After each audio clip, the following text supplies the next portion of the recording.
The following is brought to you by the Social Suplex Podcast Network. This is All Things Elite.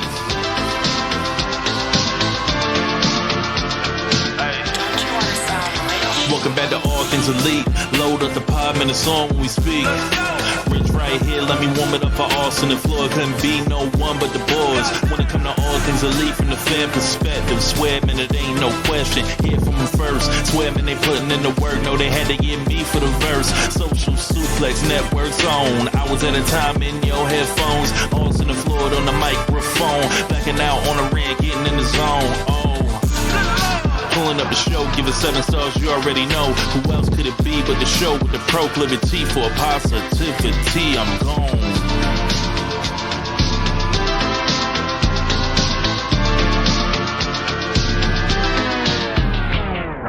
Hello, everybody. Welcome to the 207th episode of Social Suplex's podcast about AEW with a proclivity for positivity. Welcome to All Things Elite. My name is Austin Sumwitz. I am the host of this lovely show, and I am joined with me as always, as my good buddy and friend Floyd Johnson. We both are back from All Out weekend from Chicago, Illinois. He was there for StarCast and all that fun jazz. I drove in the day of the show. Floyd, how'd you enjoy your weekend? Dude, so, we're at Wednesday right now, so I'll say the last, 20 days of my life have been the busiest 20 days in existence. I'd say a little over 2 weeks ago, 16 days ago, I had never been out of the country and I had just gotten my passport. Now I've been to London, back, and then Chicago, back. I worked in Chicago, hung with Tyler. I will tell you, I am looking forward to this weekend of doing nothing but sitting and watching football. That's all I'm going to do. College and then professional. I am looking forward to it.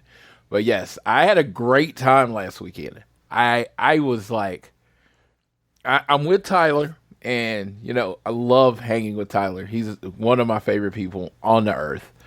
But I was exhausted. I was so tired. Sure. I didn't feel like I had gotten one really good period of sleep in a while, and I'd slept on airports. It just felt like everything I was getting was like an hour or two or whatever. And then I was sleeping in a different bed, so I wasn't sleeping well. So I want to shout out to everyone that works in these industries where you have to travel a lot. I am one of those people. When I was younger, I said, I can't wait to get older and see the world. I hope I travel all the time. I didn't know what I was talking about. Because once you do it, the getting up, the anxiety of getting through airport and security, getting on a plane, sitting on a plane if there's a delay, all that kind of stuff, it just builds. And you don't realize it's building until you finally get to a point and you sit down and you don't want to move. And then you realize in 30 minutes you have to get up and do something else. But I have to say the wrestling gods were with me. 8 flights. 8 flights. 8 flights in a little under 2 weeks. Not one delayed flight. Not Worked one out time, beautifully for you. Not one time did I not get where I needed to go. Not one misconnection. Not one overnight stay in the airport. I'm saying this now because it's over. But how fortunate that was. That doesn't happen. I see travel issues all the time on Twitter and all that stuff, and my heart's with all those people. But the fact that I went 8 for 8 with no travel issues, I'm like, you know what? Even one flight did something that never happens. Left early. Everybody checked in, and everybody that was going to be on the flight was on the flight. We left 20 minutes early. I didn't even know you could do that. But apparently when everybody checks in and they all get sat down, they'll squeeze you in and get you there early. So, no, I had a really good time. But, yes, it was great hanging with Tyler. It was great seeing all the people, all the people that I see every year. The Hills group, Michelle and Jay, I messed up his name, sorry. But the Schwabs, seeing Hoop, seeing Chrissy, all the people that work in StarCast and for AEW. It's always good seeing my people. And then I got to meet Journey. She's my friend on Twitter. We actually passed each other at FTR. Dax's what would be one of Dax's last podcasts when he did, or his live podcast he did in LA. But we didn't really get to talk. So we got to talk, say hi to each other. It was really cool. And yeah, and then a big thing happened this weekend that we've already covered, and we're not really going to talk. We're not talking about on the show. We're not a show that's never going to bring up the name CM Punk or Phil Brooks ever. That's not what we're doing. But my thing is, me and Austin have decided we're going to move forward, get back to being positive, which is what we do. And so that is, if you don't hear it, it's not like, we've made some kind of mandate. It's just, unless it's pertinent to the conversation that we're talking about, we're not going to bring it up. So, yeah. I've frankly already talked about it. I even did a show with my friend Ryan, his podcast, The Job Guys. I did a show where he wanted to just straight up talk to me about it for 38 minutes. I talked about CM Punk. I've said everything I need to say. Yeah. Once again, I want to look at it at the positive side of things. Twitter is burning down constantly, so much so that Hangman has to go full teacher mode and tell y'all to calm the fuck down. I've got nothing to say, and I just want to focus on the good things and focus on the wrestling, like I've said over and over and over again. So I've still got all my CM Punk stuff. I haven't done the full SpongeBob SquarePants thing where Patchy the Pirate's pulling away. I gotta get rid of all my Punk stuff. All of it. I didn't do any of that because I don't feel the need to. But I just don't feel the need to talk about it on a podcast because I've said everything. I will enjoy my memories and look back on them fondly, but I want to look towards the future of AEW because that's the thing that interests me the most right now, because pro wrestling at the end of the day, I love more than anything in the world, and I want to talk about that. Yes, exactly. And that's what I was just getting to. It's just, I've said it before, and it's the closest thing to negative I'll get. Just know this. Grown people, male, female, non-identifying, whatever they are, don't need you to defend them. Like these people that work on TV, if they feel the need to defend themselves, they would, defend themselves. But you don't need to get online and get mad at someone for who they like or anything like that. It's just unnecessary. And trust me, your favorite wrestler doesn't like it when you do that. Yeah. So yeah, it's that simple. Don't be a bully. Be a star. No, I'm just kidding. They need to start running those ad campaigns again. I don't know why they stopped doing them because clearly people haven't been a star for a while. But regardless, we got a lot to talk about. Of course, we came back from All Out weekend.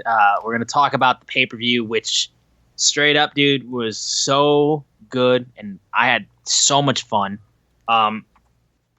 And we're going to talk about Dynamite, which just finished airing as we are recording this episode. But first, a couple things. One, the Lions are beating the Chiefs today, the way when you guys are hearing this. I just want you guys to know that. The spread is dropping. Travis Kelce's probably not going to play. Chris Jones, I know, is not going to play. Lions are going to win. We start 1-0. Chiefs start 0-1. Just want to point that out there. And we're going to move on from that. But I'm going to make sure we get all of our shilling out of the way before we get into the news of the week. Make sure you guys are downloading this fine show on Google or Apple Podcasts. If you listen to us on Spotify or whenever you listen to us on, give us a share with your friends, family, coworkers, whoever you wish, and be sure to subscribe so you don't miss a single episode and leave a rating and a review. And you can follow us on Twitter at ATElitePod. You can also follow at Social Suplex, who make this show possible and have a bunch of other great shows on their network. I am at Austin Sumowitz, SZUMOWICZ. Floyd is at Floyd Johnson Jr. on Twitter. Honestly, we already covered in our last episode. So if you want to listen to the news of the week and our thoughts on that, you can listen to our other episode. Oh, I didn't change the news of the week? Yeah. Well, again, yeah. it's basically exactly like we know what the news of the week is. Oh no, Like, I said still the news. oh no, I could change it to just AEW All Out preview. I mean review. I'm sorry, that's what I meant. Supposed to be just which is what we're gonna get into right now. Yeah. Just talking about All Out. There is one thing I will mention. I don't know if I mentioned it to you yet, since we got back, but so if people haven't looked at my social media stuff, I did wear a CM Punk hockey jersey, at least, like, because I bought it. I wanted to wear it at a show, and I never got the chance to until it showed up. And I'm like, fuck it, I'm still wearing the jersey. I don't know if I told you this while I saw you, but as I was walking into the arena, there was a guy who saw me and told me, "Hey man, they took my CM Punk sign," like claiming, I don't know if they did or not, honestly. There's a lot of fake rumors going around for that show. Hey, but you remember us in this both wearing CM Punk themed shirts? Apparently, we were supposed to turn them inside out at some point. That wasn't true either, boys. No one said a word to me. No one said a word to me. Yeah, stop spreading fake shit. But the guy was like, "They took my sign. We gotta take over. We gotta let these people hear it. We gotta take over the show." He says all this to me, and I just go, "Dude, I don't want to do that. I want to enjoy the show. I paid money to come see the show. I'm gonna enjoy the show. I don't want to take part in any of that." To which he then tells me, "You're not a true CM Punk fan." Floyd, do you want to weigh in on that? Am I a true? Because this guy doesn't seem to think so. Even though I was wearing a $120+ hockey jersey of the motherfucker. Apparently, I'm not a true fan though. Yeah, I don't know. Weird? I don't remember CM Punk getting on social. See, we're bringing him up again, but I don't remember him getting on social media and being like, "Hey, take over." I don't remember that being a thing. I just brought it up just because it was a fun story that I know I didn't tell you. No, it's the thing I wanted to mention, and it led to my experience. It was my experience, at least, that started off. Yeah. When I walked into the United Center, and I was just like, "Oh, this could be a long night." Yeah, oh no, so it's funny. So okay, well, since we're going to talk about this, I'll tell you something funny online. I'm in many wrestling groups, so the rumors started popping up that you had to turn your shirt inside out if you were a CM Punk fan. So I lit up and said, "I am here, and me and one of my friends is wearing a CM Punk shirt, and that I come, you know me, I roll deep at these shows. I know a lot of people at these shows." And I was like, I've had 30 friends in different sections here that I've asked about this.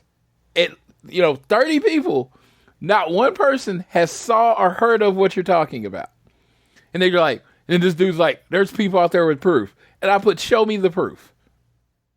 Show me the proof where someone made them turn their shirt inside out." I just love someone has proof. I'm here.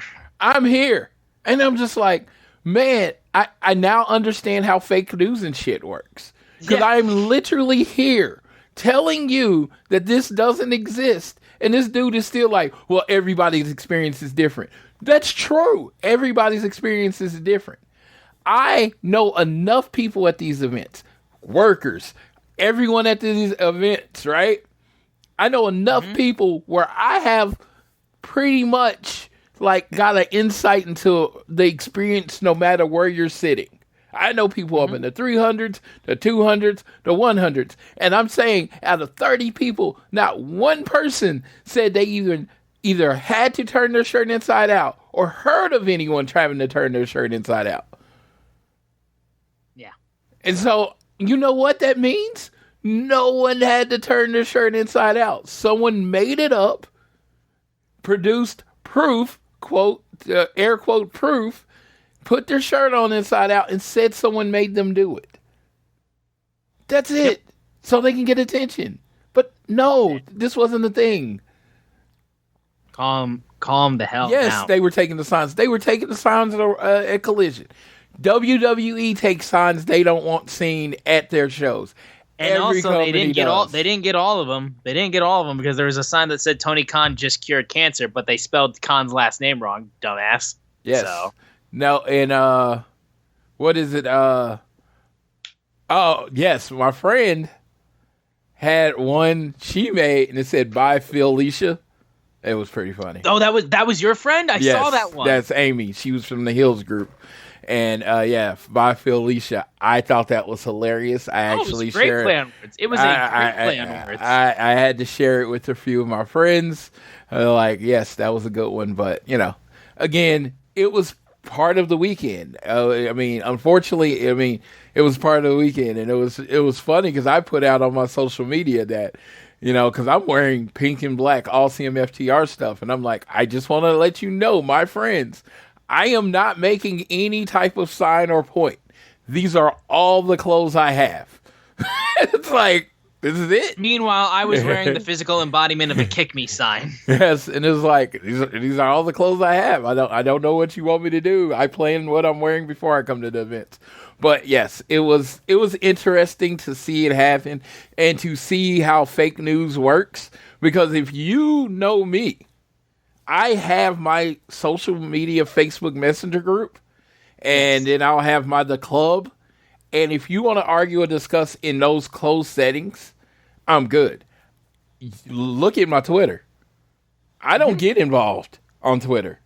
I don't reply. I don't retweet. I don't like. I don't do any of that stuff on Twitter because I don't know the people that I'm arguing with. I like discussing stuff with my friends because I know when the discussion's over, it's over. Whether we disagree with each other, agree with each other, it's over. We don't hate each other. We don't want each other to die. It's just, we discuss, we disagree, we move on. We discuss, we agree, and we move on. That's why I don't get in Twitter. That is why my name is FTR Express on Twitter, and no one comes at me for the most part. Because I don't get involved in that shit. Dax and Cash are grown-ass men. They don't need me stepping in front of them. No. If they feel something needs to be addressed, they will address it. So I will say that forever. But we got a lot to review. We got a lot to review, yes, again. And we said we weren't going to talk about it. I literally was just mentioning a funny thing that happened to me as I walked into the arena. I honestly, like I said, that's it. All right? If you expect anything more on the matter, I'm not bothering, okay? So we're going to go ahead and get into All Out.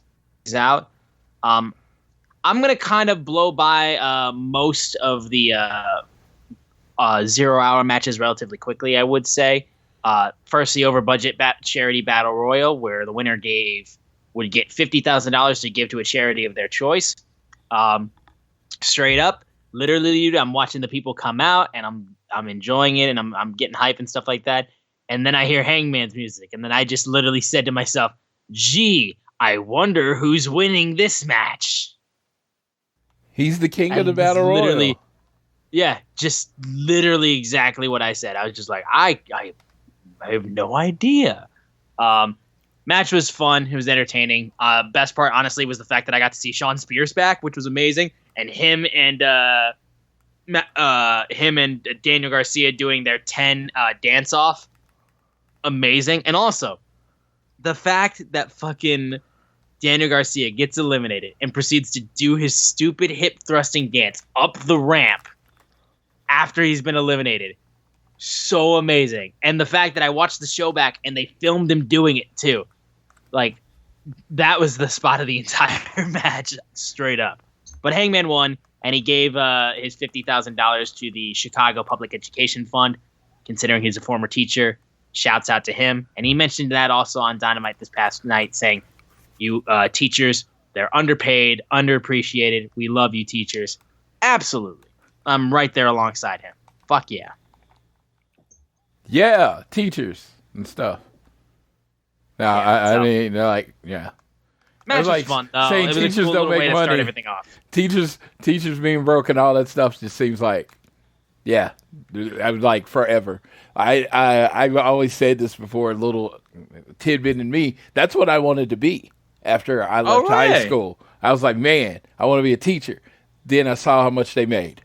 You can't. Yeah. No. Unless you somehow become a wrestler like Hangman. No. They don't make anything. It is a absolute labor of love. And I was like, I like stuff. So that's why it didn't work out. Yeah. All right. But yeah, it was a fun match though to start things off. I just wanted to mention the trios match. I loved it because Athena was I loved seeing Athena. This match was a little bit rough around the edges, I would say, but it was at least cool to see all these girls at least on the show. The babyfaces got the win off of Sky Blue getting the win. Seeing her in her Chicago gear was super cool. But yeah, it was a rough. I would say like technically it was a bit rough, but overall it was just fun to see these girls and all of them. I feel like have a lot of bright futures if AEW proceeds to book them properly. I would say my favorite was Athena. She was like, "You suck." Talking to her tag team partners, and then she went to tag, and they both bounced, and I was like, that was when Willow came in. Yeah, she's just like, I'm gonna turn around and tag them down. Also, shout out Billy Starks. She's adorable, and I love her to death. I just have to mention that, like, because I know she was out ringside for Athena's match. She's one of the few wrestlers you're older than. I know. It's a weird thing. Yeah, right. But she's adorable, and I think she's lovely. Yes. But yeah, and then finally the trios championship match between the Acclaimed versus Jay Lethal, Jeff Jarrett, and Satnam Singh. My boy Sanjay Dutt with the Detroit Pistons jersey representation inside the United Center. Isaiah Thomas, fuck Michael Jordan forever in this household. Speak on it. Straight up. That man out here not letting Isaiah Thomas be on the dream team because he's a petty son of a bitch. Fuck that man forever. Straight up. We're proclivity for positivity, but it's fuck Michael Jordan every day. LeBron James, the GOAT. Damn right. Okay, now you got me in. I was like, now, hey, whoa. He was like, oh, you had me at LeBron James. That's how I had to get you back on my side. No. You were like, I don't really have anything to say about the Pistons. LeBron James, you picked your head up immediately. Dennis Rodman, he was very happy to be. He was very happy to be in front of people, but he did not give a fuck about what they wanted him to do. Not even a little bit. God. Not even a little bit. I will say, despite that though, he did do a good guitar spot with the shot on Jeff. Don't get me wrong. It was just like it was funny seeing Billy Gunn trying to direct him, like do this. Oh my god, yeah, just moving him across the side. Yes, yes. It was hilarious to me because it's like everybody knew what you were getting with Dennis Rodman, so it was like. Well, what are you gonna tell you're gonna tell the worm where and when to go? Like you're gonna try to like direct the worm? Yes. Trust me, it's not possible. Like you don't try to do that. No, it was hilarious them trying to wrangle him.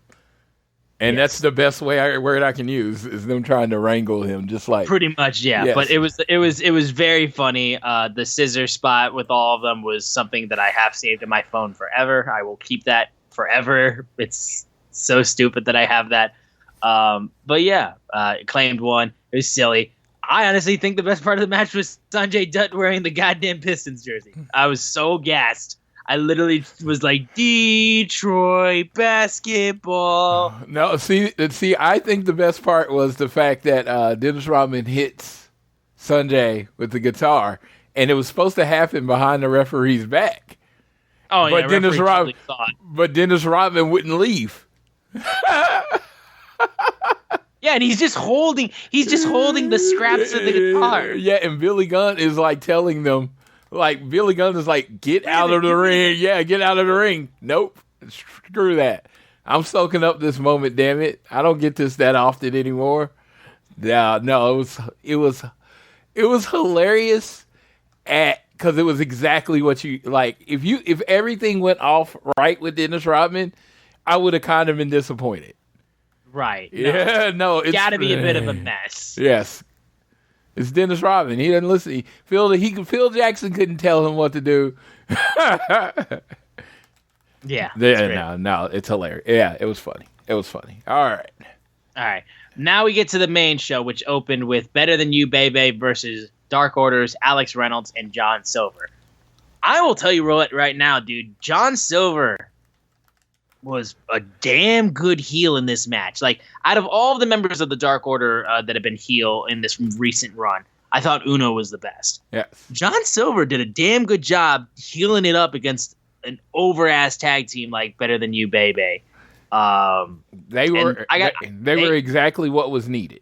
Yes, exactly. And considering the fact that they did this good performance, like, I hope the Dark Order gets more consistent time, because like I said, Uno has been vicious as a heel. The way that he went after Hangman was vicious. I thought he tore him a new asshole. And I love John Silver. Reynolds continues to just be a great base, backbone for the Dark Order. And I think just the way that they're going about it too is very good. Of course, Better Than You, Baby over like Rover. They had Michael Jordan design T-shirts as well with the double clothesline on the back, which was very cool. At one point, MJF gets hit with a chair into his neck, and he's on the floor, and his neck is all messed up, and he has to go to the back while Adam Cole has to defend himself 1-on-2, 2-on-1 against Dark Order. But eventually, MJF comes back, holding onto his neck, fighting through, comes to help out Adam Cole, and eventually he's able to hit the kangaroo kick. They hit the double clothesline, and they get the victory, and Adam Cole and MJF retain the Ring of Honor World Tag Team Championships. This was a fun, really fun, good match to open up the main show. I was super shocked when MJF came back. I was like, man, that's not going to happen. No, I was kidding. No, it was a very, very fun match. I honestly can say there wasn't one match I didn't like on the show, but this one was really fun. MJF, it's hilarious because he is doing all the babyface like tropes, like playing to the crowd and getting people to cheer stuff, and it's hilarious because it's just he's so good at it. And it's just like he's almost as good at being a good guy as he is at being a bad guy. And it's, like I said, hilarious to me.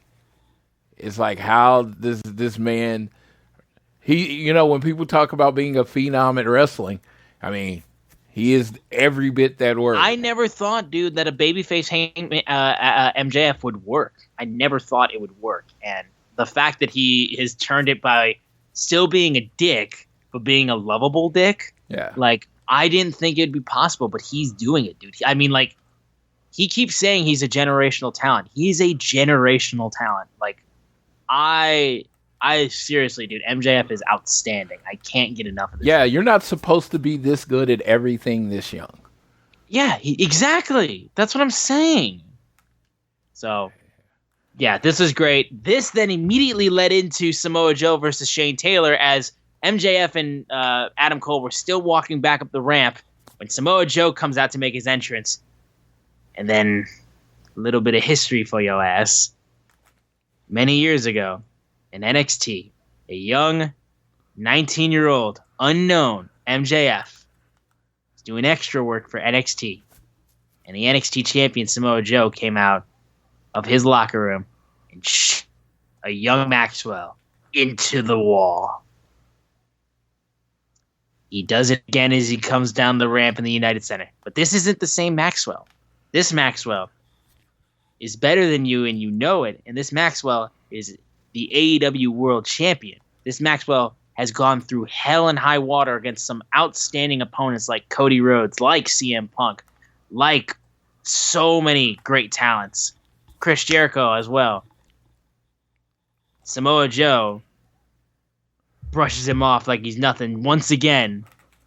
But MJF is going to fight back. He immediately jumps into the ring and starts going after Samoa Joe after Adam Cole tries to hold him back. They start brawling. Security separates them, and then they get taken to the back. That's when Shane Taylor comes out. Straight up, dude, the brawl was the best part of this match, and I don't mean to be rude on that. These two men were big men, beating the hell out of each other. A little bit of a prelude of something that would happen later in the night. But it wasn't meat. It wasn't meat. It was a little raw, unfortunately. It wasn't exactly what we wanted. But it was still solid, but Shane Taylor is a guy that is underrated, but isn't at that level for AEW fans to really buy into him at least. And like I said, people were so gassed about the brawl between him and MJF that when Shane Taylor came out, it just felt like kind of things like simmered down a lot. So this match was there. It was enjoyable. They didn't do anything wrong. Joe's outstanding. Shane Taylor is underrated, I would still say. But this match was basically there so we could get the ball rolling for MJF versus Samoa Joe, which I am so fucking excited for. Yeah, it's gonna be exceptional. It's gonna be a good use of Samoa Joe. I don't want to skip over Shane Taylor. Let me give him his moment. It was kind of cool. He made a pay-per-view. I don't know is when he first started with Tony Khan's ROH and how it was used, if anybody ever saw this man being on a pay-per-view, that kind of thing. He really wasn't. Right. He wasn't featured like he was in Ring of Honor before, so they did a good job of building up this match, and, I think he did. If they would have followed Wardlow and Miro and kind of saw what everybody wanted, I think they would have killed. But it was just like, this felt like an AEW audience. It felt like an AEW energy, and it was just like, yeah. And they made something happen, which is what AEW fans do sometimes. So this match wasn't that. It was good. It wasn't that. Right. No, for sure. But we move on. Next match was the TNT Championship match between Luchasaurus and Darby Allin, with Christian Cage backing up as well. First off, another thing I want to mention, I thought it was really cool the way that AEW was like mixing up the commentary booth as the show was going on. The consistent people that were on the entire way were Nigel McGuinness and Excalibur, of course. But then like it was opened up earlier on, and they had later on the show they had Taz. Kevin Kelly was on early on. Jim Ross came in at this point for the TNT Championship match. I loved how they mixed it up as the show went along. The only person who wasn't on there, surprisingly, was Tony Schiavone, I would say, which was a bit of a surprise. He wasn't on the show at all? No. From what I saw, no, I don't believe he was. They weren't doing a lot of like the big announcements of when the changes were made, so I didn't know if he was on or not. No. In fact, the person who announced that what Hangman was donating his $50,000 to was Nigel McGuinness. So. Oh, that's interesting. Yeah, I wonder what happened. I don't know, but it was just an interesting thing I noticed. I did like how it changed it up, though, as the show went along. For how long these shows tend to be and getting different commentators out there, especially considering how many commentators they have hired. I like seeing all of them be able to get used on pay-per-views, so that way they get a payday. But this TNT Championship match, dear God, Darby Allin got tossed around. Like, he got absolutely swung around, busted open. Christian Cage was just marching orders to Luchasaurus. At one point, Nick Wayne, after Luchasaurus had steps onto Darby's back and then proceeded to just walk on top of the steps, Nick Wayne is there watching. And like I said, Luchasaurus is getting the absolute taking everything and kicking the crap out of Darby Allin. But he keeps fighting back. And there's a point where what we thought was going to happen was that Nick Wayne was going to throw in the towel. Christian Cage literally offers a towel to Nick Wayne. But eventually, though, he flies out of the ring and hits Christian. And then Darby continues to set it up, though, as he looks like he's going to get it happening. Christian Cage, though, hits Nick Wayne with a chair and starts beating up on Nick Wayne, which distracts Darby. And then Luchasaurus proceeds to take him, tombstone him twice, and then clock him in the back of the head. And he gets the pinfall, retains the TNT Championship, and Christian Cage immediately gets in there. Looks like he's going to hit a concerto onto Darby Allin. Nick Wayne is being held back, and then the locker room comes basically in to stop that from happening. So, and Darby is just basically, he has to get carried out of there. So, this was... So Sean Spears was one of the people that came out, and it was funny. I was with somebody, and he was like, I think he came out just because they were using a chair, and that's his thing. I laughed when they said that. I mean, in a sense, like, I feel like in order to use a chair, you have to talk to the chairman. Yeah, you got to talk to the chairman. He has to give you the seal of approval, but it was just hilarious. I was like, I didn't even think of that, but he was like, he didn't come out to save Darby. He was really upset that he was still in his gimmick. No, exactly. Luchasaurus, to me, I mean, other people might have different opinions. Probably looked the best I've ever seen Luchasaurus look. I mean, just like as the vicious guy. I mean, and that's the thing. Luchasaurus looks cool. He looks cool when he's doing a lot of his like crazy kicks and stuff like that, and the moves that he can do when he's a babyface. But like, I mean, Darby makes big men look like big men. Yes, big. It's one of the best things about Darby. It's one of the things that came around. It's just like he's the underdog in every match he's in. He's the smaller person in every match he's in. And he does such a great job of telling that story of, babyface in peril. And it's just like he does a nobody sells like him, too. Yeah. He sells like he's going to die. He's like genuine concern for him if he's okay. He's really great at it. And it was just, this is like one of those, I love this match because it just spotlighted what Darby could do for someone. You know what I mean? Nobody's like going out and saying Luchasaurus is one of the greatest wrestlers ever. But in this match, he looked like one of the best wrestlers ever. Straight up, dude. And again, Darby continues to be like my favorite AEW wrestler, like AEW specific wrestler, like the guy who started in AEW. Like, there's a reason why out of everybody in the pillars, I is a legit pillar of this company. Yeah. From, like I said, from that match with Cody Rhodes, that time limit draw at Fyter Fest, like, he has been my favorite. He won me over in one night. Yeah. I didn't know who he was. One match, I'm like, there's my favorite right there. Yeah, I will tell you, if you did not know this, he is my favorite pillar. And my pillars are MJF, Darby, Sammy Guevara, and Britt. Sorry, I don't mean to interrupt, but I was literally going through Twitter and fucking Daniel Garcia. So people follow Daniel Garcia. Well, either, I don't know if he's at the hotel or if he's viewing outside of the stadium. But there are people who see him through the window and they're doing the fucking dance, and he tweeted out a video of fans just doing his dance at him. Oh my God, I love this. I'm sorry, I completely cut you off. I'm sending you this now. They were doing his dance at him? They were doing his dance at him. I'm sending, this is the funniest shit. Oh my God. Don't even have hips. They don't even have hips. Oh my God. That is the funniest thing I've ever seen. I just sent it to you, Floyd, if you're interested. Okay. I don't mean to interrupt, but it literally was tweeted a minute ago, and that is so funny. It's a movement. Oh my God, they cannot dance.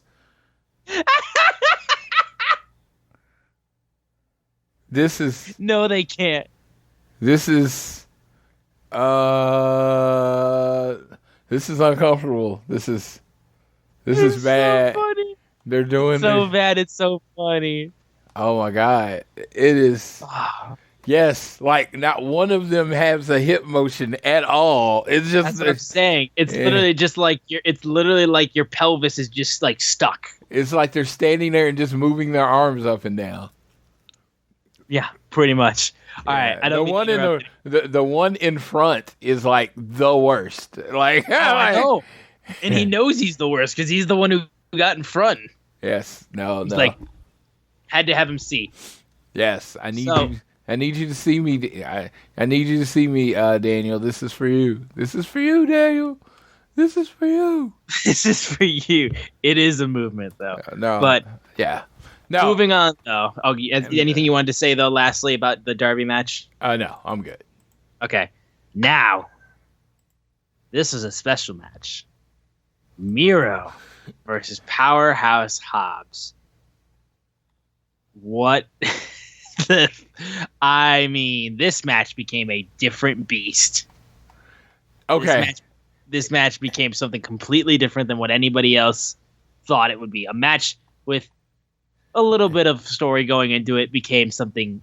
No, so I will say this: it was exactly what everybody thought it would be. Oh, it was exactly, but people immediately were just like, there was a demand for it more than anything. Yes, and that's what it was. Yeah, because it started off like a regular match, and they started slapping each other, and then up from the top, I heard it start. It's like, so this guy that was behind us was trying to get it started from the very beginning. He was like, he was like, Meat Mania, Meat Forever. He was just chanting, and everybody's like looking at him weird.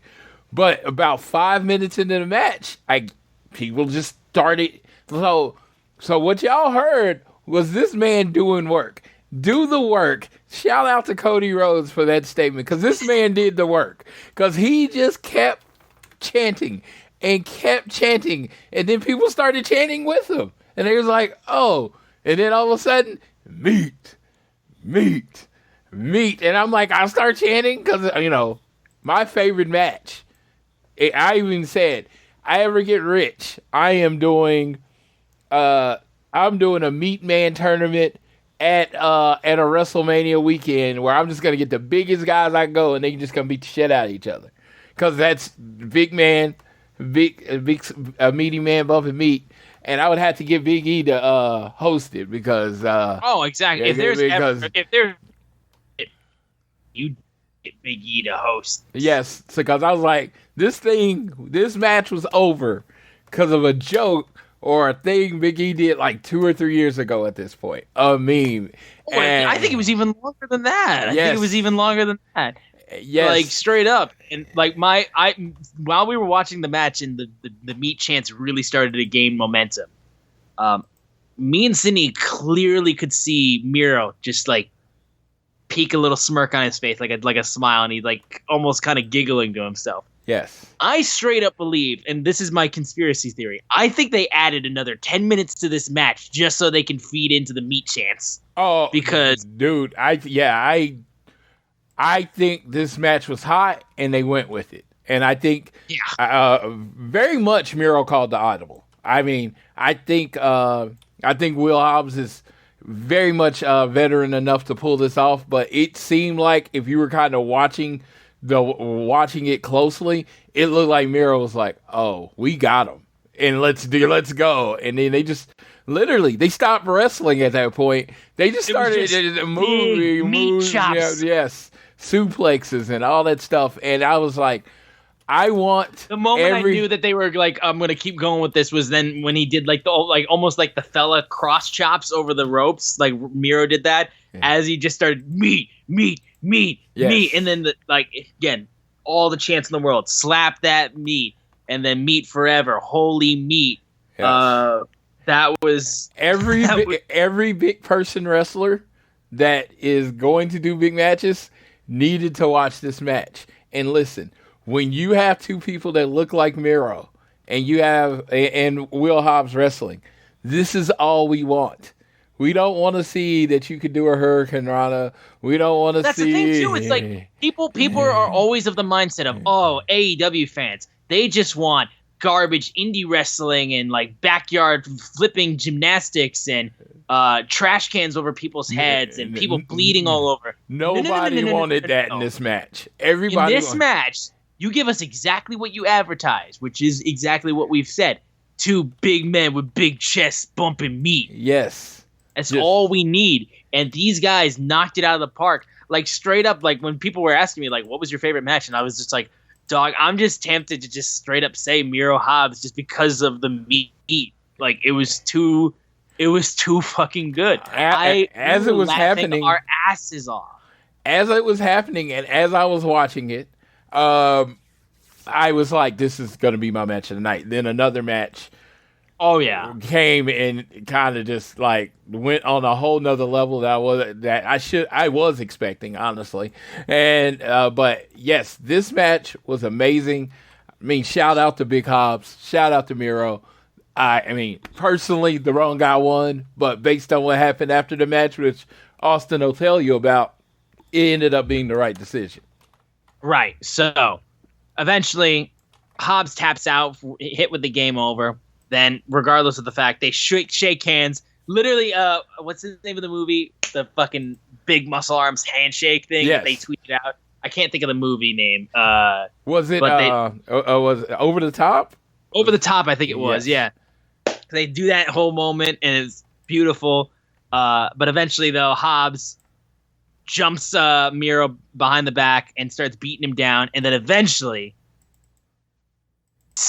Perry, also known as Lana, comes out with a steel chair, hits Hobbs, who then looks over at CJ. And then eventually Miro grabs the chair, knocks it into Hobbs' head.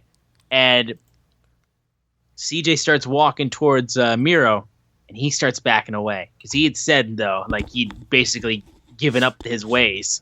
So he would not embrace CJ. And he kept saying, "You're not real. You don't exist. You don't exist. You're not real." It was amazing. And guess what? She has no name. Her name is Hot and Flexible. That's what her name is. Flexible. Hot and Flexible. That's amazing. Her signing, or I don't know if she's officially signed, but her being on AEW is great. I mean, like being realistic, there's a kind of a hole in Collision right now. So they're going to need to try to fill that hole with as many different names and stars they can to get people to not just turn the TV on college football. So, yeah, bringing her and what they're going to be doing with Miro and if Will Hobbs has something to do with it adds a very interesting storyline to Collisions on Saturdays. Oh, yeah. And shout out to the Meat t-shirt that's already dropped. Okay. I felt like it needed a picture of Meat on it. Like either that or it needed a picture of the handshake and then it just says Meat. Yes, because I will tell you, I was like, if it had a big 72-ounce steak on it and said Meat, or a whole bunch of steaks on it and said Meat, it would be an automatic buy, right? I would have bought it already. Straight up. Now I might wait a week. I'm going to buy it, but I might wait a week. But here's the deal. I don't think this is going to be the only one. I think they made this one so quickly because of it being out of nowhere. I'm expecting Hobbs and Miro and more big men to just start running with the Meat shit. Dude, if they do, I even said they should do a tournament between Grand Slam and Full Gear with nothing but people over 6 foot, like 250 pounds, like beating the crap out of each other, and then the winner gets Mox at Full Gear. That I was like, we were sitting. Or they could get or they could get basically the equivalent of a super heavyweight championship. That's just the meat title. Well, see, I didn't want another belt because I was like, Mox is a big dude, and no, but I was like, dude, if you want to do it right, I'm all about bringing it in. Have it sponsored by Omaha Steaks. And then the winner gets lifetime steaks and then a shot at John Moxley. Boom, there you go. There you go. Yeah, go all the way in. Don't. That's the whole thing. Is people stop halfway, and that's when it's corny. When you go all the way in, it's like, oh, okay. That's when it becomes iconic. Yeah, that's when it becomes iconic. You just gotta just do everything about it. Just like have like referee wearing a big Meat referee shirt. Go all the way in. Like if you're gonna do it, go all the way in. Make it completely your own. Yeah. Moving on, the TBS Championship match: Chris Statler and Ruby Soho. God, I felt bad for these girls. Like this wasn't even a match where like. Honestly, this match was booked in the right position, but just no one could have expected the way that match beforehand would become like a completely different level of meat. So the crowd was definitely worn out. That being said, Chris and Ruby did a really good job. I did really like the way that they performed. I loved the way that Saraya was being used on the outside and the way that she was interacting with fans, and I thought that was really good. Eventually, though, as Ruby Soho hits the No Future in Destination Unknown, it gets a near fall, but then Saraya proceeds to grab her spray paint, and then Toni Storm, crawling out from under the ring, takes the can, and then just starts kind of looking off in the distance and spraying the can around and like walking into it like it's perfume or something like that, and she's just in a gaze. And then Statlander hits the Sunday Night Fever, pins Ruby Soho to retain the TBS Championship, and Saraya is pissed, and Ruby Soho is just absolutely distraught. She keeps getting opportunities, but she just keeps coming up short. And on Dynamite, straight up, Tony Storm wouldn't acknowledge it. She's like, "What are you talking about? What spray paint? Nothing's coming to mind. I never did a part with spray paint, going full actress of the stage. I've done so many parts. I can't remember one about a spray paint can. I don't know anything about that. Well, but this was solid, I will say. But god damn it, dude, the meat match. There was nothing they could do. It overshadowed a lot. It was even the people around us. The heel section was in it, and they were doing everything they can to, get everybody, cheering and everything. But yeah, people were literally still talking about the meat match. It had nothing to do with the women. But again, this. Yeah, you agree with me, right? This was the right place for this match to be. Absolutely. Because you would think that the Miro and Hobbs match would be kind of a chill spot, and then the Lana debut would be huge. But other than that, the match itself was seen to be just a basic big man match. But then the meat chants just went insane. I am historically very much that Tony Khan puts the women's matches in literally the worst places ever. That today, this wasn't it. This was a great place for the match to be. Miro and Hobbs stole the show. They did what they're supposed to do. They went out there and they made the best of their time. And then this match was solid. It was a solid match. Don't get me wrong. It's just, unfortunately, people were distracted. But, I was like, it kind of needs a moment. I feel like the women's division needs a moment. Whether it's Monet, whether it's a Monet moment, or if it's Cargill coming back, or something, the women's division needs a shot in the arm, and I don't know what it is. I'm a creative person. I generally come up with some fairly good wrestling ideas that people like. I don't know what the women's division needs. I don't know. I think Athena is what the women's division needs. I think she's developed her character enough on ROH to where it's ready for, Dynamite, Rampage, and Collision. And I think it's a character that you're drawn to. So I do think it's ready for her to graduate at this point. Obviously, maybe they don't think it too, but I just think I think Athena's the best version of herself right now. So yeah. I would spotlight her as much as I could because she plays a terrible person very, very well. Yeah, straight up. But moving on, the no disqualification strap match between Absolute Ricky Starks and the American Dragon Danielson. Now, we're all pretty certain that this match was supposed to be CM Punk and Ricky Starks. We're pretty sure about that. The American Dragon comes out, and he comes out to the final countdown for a second time, first time since Forbidden Door 2. And someone made the joke to me that seems like they took the CM Punk contract money and put it towards getting the final countdown back. And I was like, you know what? That is money well spent. I lost my shit when the final countdown started playing. I was like, oh my God. I was so gassed, and these guys beat the hell out of each other. This match was vicious. I was just absolutely grimacing the way they beat the hell out of each other. Danielson bleeding on one side of his face pretty much through all of it. And Ricky healing it up, doing amazing stuff. Ricky the Dragon Steamboat watching this match and then proceeding to get Big Bill off of the map and knocking him down and knocking down Big Bill. This was my match of the night. I thought this match was absolutely incredible. And it's even more incredible considering the fact that Danielson mentioned on the presser after the show that like he had a little behind the scenes magic because his arm was still like wrapped. He still had like a sort of a cast on his arm from the Okada match. And he made the statement like, I didn't throw a single punch with that arm. And I was just like, oh my God, that's insane. And I thought back to, as the match kept going on, I was like, is this really going to be better than his match with Okada? Because I mean, like, I still try to, give the match with Okada the benefit of the doubt because of the injury and all that kind of stuff. But it wasn't what it could have been.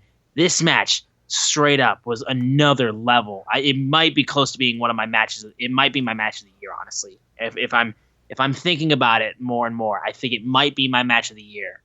The only thing that might become, it's going to be between that and Omega Osprey. I feel like at Forbidden Door. I think it's going to be between those. I'm going to have to decide, but holy shit, this match was so good.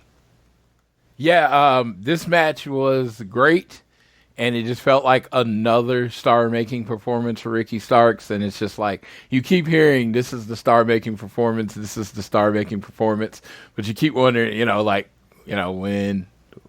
are they going to, try to treat him like a star? I felt like he should have won that match.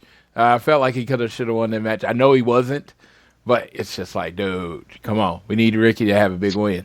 And no, it was fun. I like that he didn't tap out. I love that you couldn't make him tap out. He passed out. That was cool. Lots of blood everywhere.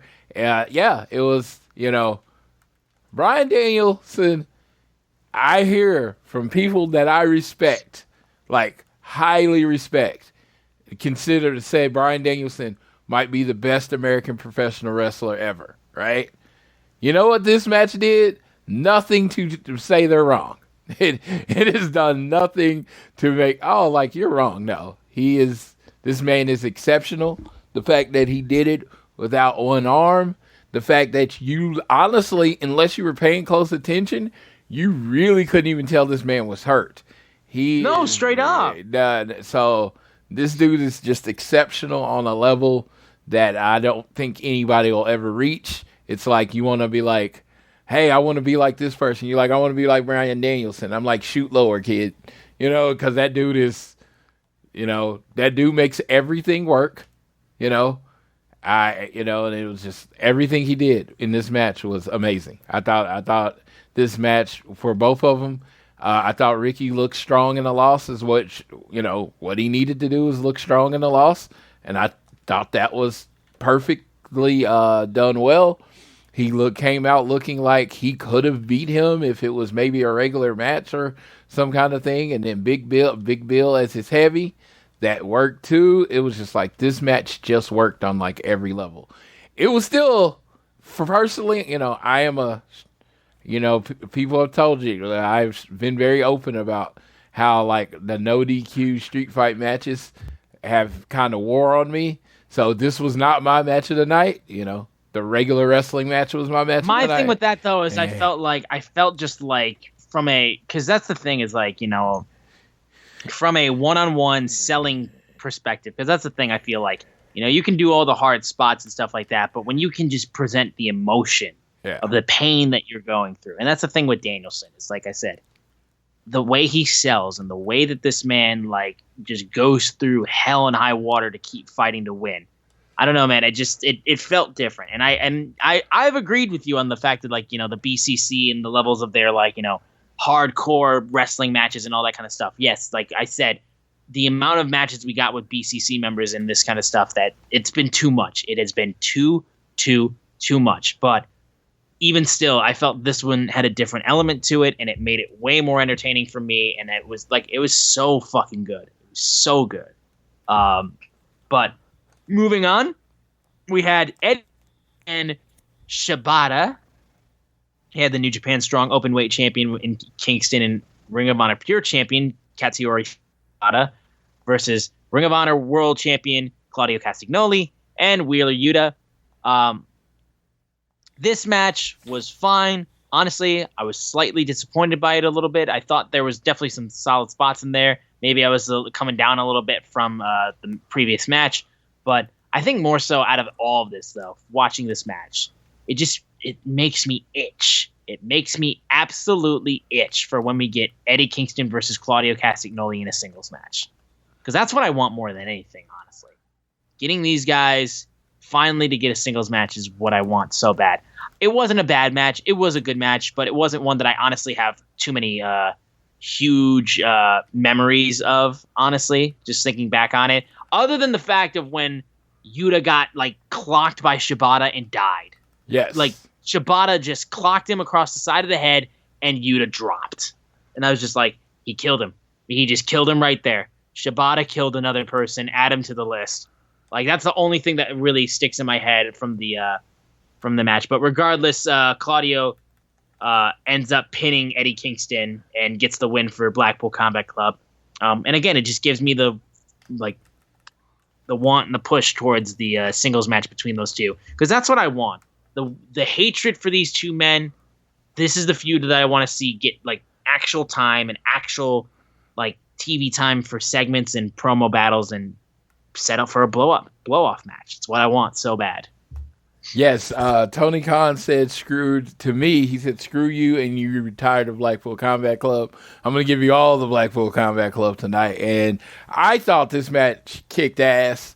I mean, it wasn't going to beat the meat, but it was very physical, very violent. I love the way that Eddie Kingston sees wrestling and likes to tell his story. The whole idea that Claudio, it's not that Claudio is scared of Eddie Kingston. He's not. He doesn't respect Eddie Kingston. He doesn't want to wrestle Eddie Kingston because he doesn't respect him. He'll fight Eddie Kingston, but he doesn't respect him as a wrestler. He thinks he's trash. And the fact that Eddie Kingston, no matter what he's done, everything he's accomplished in wrestling, nothing means anything until he beats Claudio. And that is like that story. No one had to tell you that. Excalibur didn't have to break it down. They've told this story physically. They've told this story, through it, and I just thought it was brilliantly done. And just like you said, I need him to wrestle Claudio, and it's like that's where you want people at. That's when wrestling is great, when you need a matchup, it's great. They've done it perfectly. I can't get mad at them. It's like you need Claudio to lose to Eddie Kingston. No one else at this point can beat Eddie Kingston beat Claudio and it be satisfying in any way. And you don't want Kingston to get his first pinfall in a tag match. You don't want him to get his first pinfall over Claudio in like a four-way match. You want it to be for the title, and it's like, I think that's really awesome. I think they've done this story really well, and this is an ROH story, and it's like, it is such a good story. I want it to play out on like Dynamite, Rampage, or at one of the pay-per-views, but rightfully so, it should be at Final Battle because it's an ROH rivalry. So yeah. No, it's been great. Bravo to how they've told this story from the beginning to where they are now. Right. Next up, the Cleaner, Kenny Omega versus Konosuke Takeshita. This match was absolutely fantastic. It was just fantastic. Takeshita, quite possibly with his best match in AEW. Kenny Omega continuing to just like do amazing shit. There was a point though early in the match where it looked like Kenny Omega got dropped straight on his head, and it terrified the fuck out of me. I thought like it looked, but regardless of the fact, these guys went after each other. It was so good. The way that Takeshita was throwing V triggers of his own too, I loved. And the Avalanche Blue Thunder Bomb was amazing. Like, Blue Thunder Bomb is one of my favorite moves. I loved when he did the haluva kick into the Blue Thunder Bomb and you heard the ole ole chants. Shouts out to my boy El Generico. And yeah, no, these guys beat the hell out of each other. And eventually it looks like one winged angel is up, and Takeshita had a screwdriver that Kenny Omega dodged from Don Callis. Takeshita had the screwdriver, but Paul Turner takes it out of his hands, But then at that point, though, Takeshita takes his knee pad down and then hits a knee strike that just knocks Omega to the ground and pins Kenny Omega. Kenny Omega continuing to not be able to stop Don Callis and his family. And someone made the joke to me where it was like, Young Bucks are back to doing tag team feuds. Hangman Page is back in singles feuds. And Kenny Omega's back on a losing streak. We're back to year 1 of AEW, everybody. Let's go. I thought that was a funny comment someone made. Yes. But this match was out. This ending. It's Takeshita's best match in AEW by a country mile. I'm so happy for Takeshita. I want to see him continue to get better and better. And Kenny Omega, dude, like this dude is just so good every single time. Every time he delivers. Like, you knew this is what they could do. You do know with the time and everything, this is what they could do. And it was exceptional in like every way. And it was perfect. It was the right person went over, that kind of thing. And it was like, after I saw that, after it went over, after I saw him went over, I was like, yeah, Takeshita deserved tonight to be his night. And they didn't need to do like any of the other people. Because if any of the other people, it kind of takes away from the shine that Takeshita deserves on this one. This is like perfect. It was a great match. Like I can't, like, not enough adjectives in this world to really describe how good this match was. It was like, and you know what the weird part is? You could tell they left something on the table. You could tell they left something on the table. You could tell there's another match.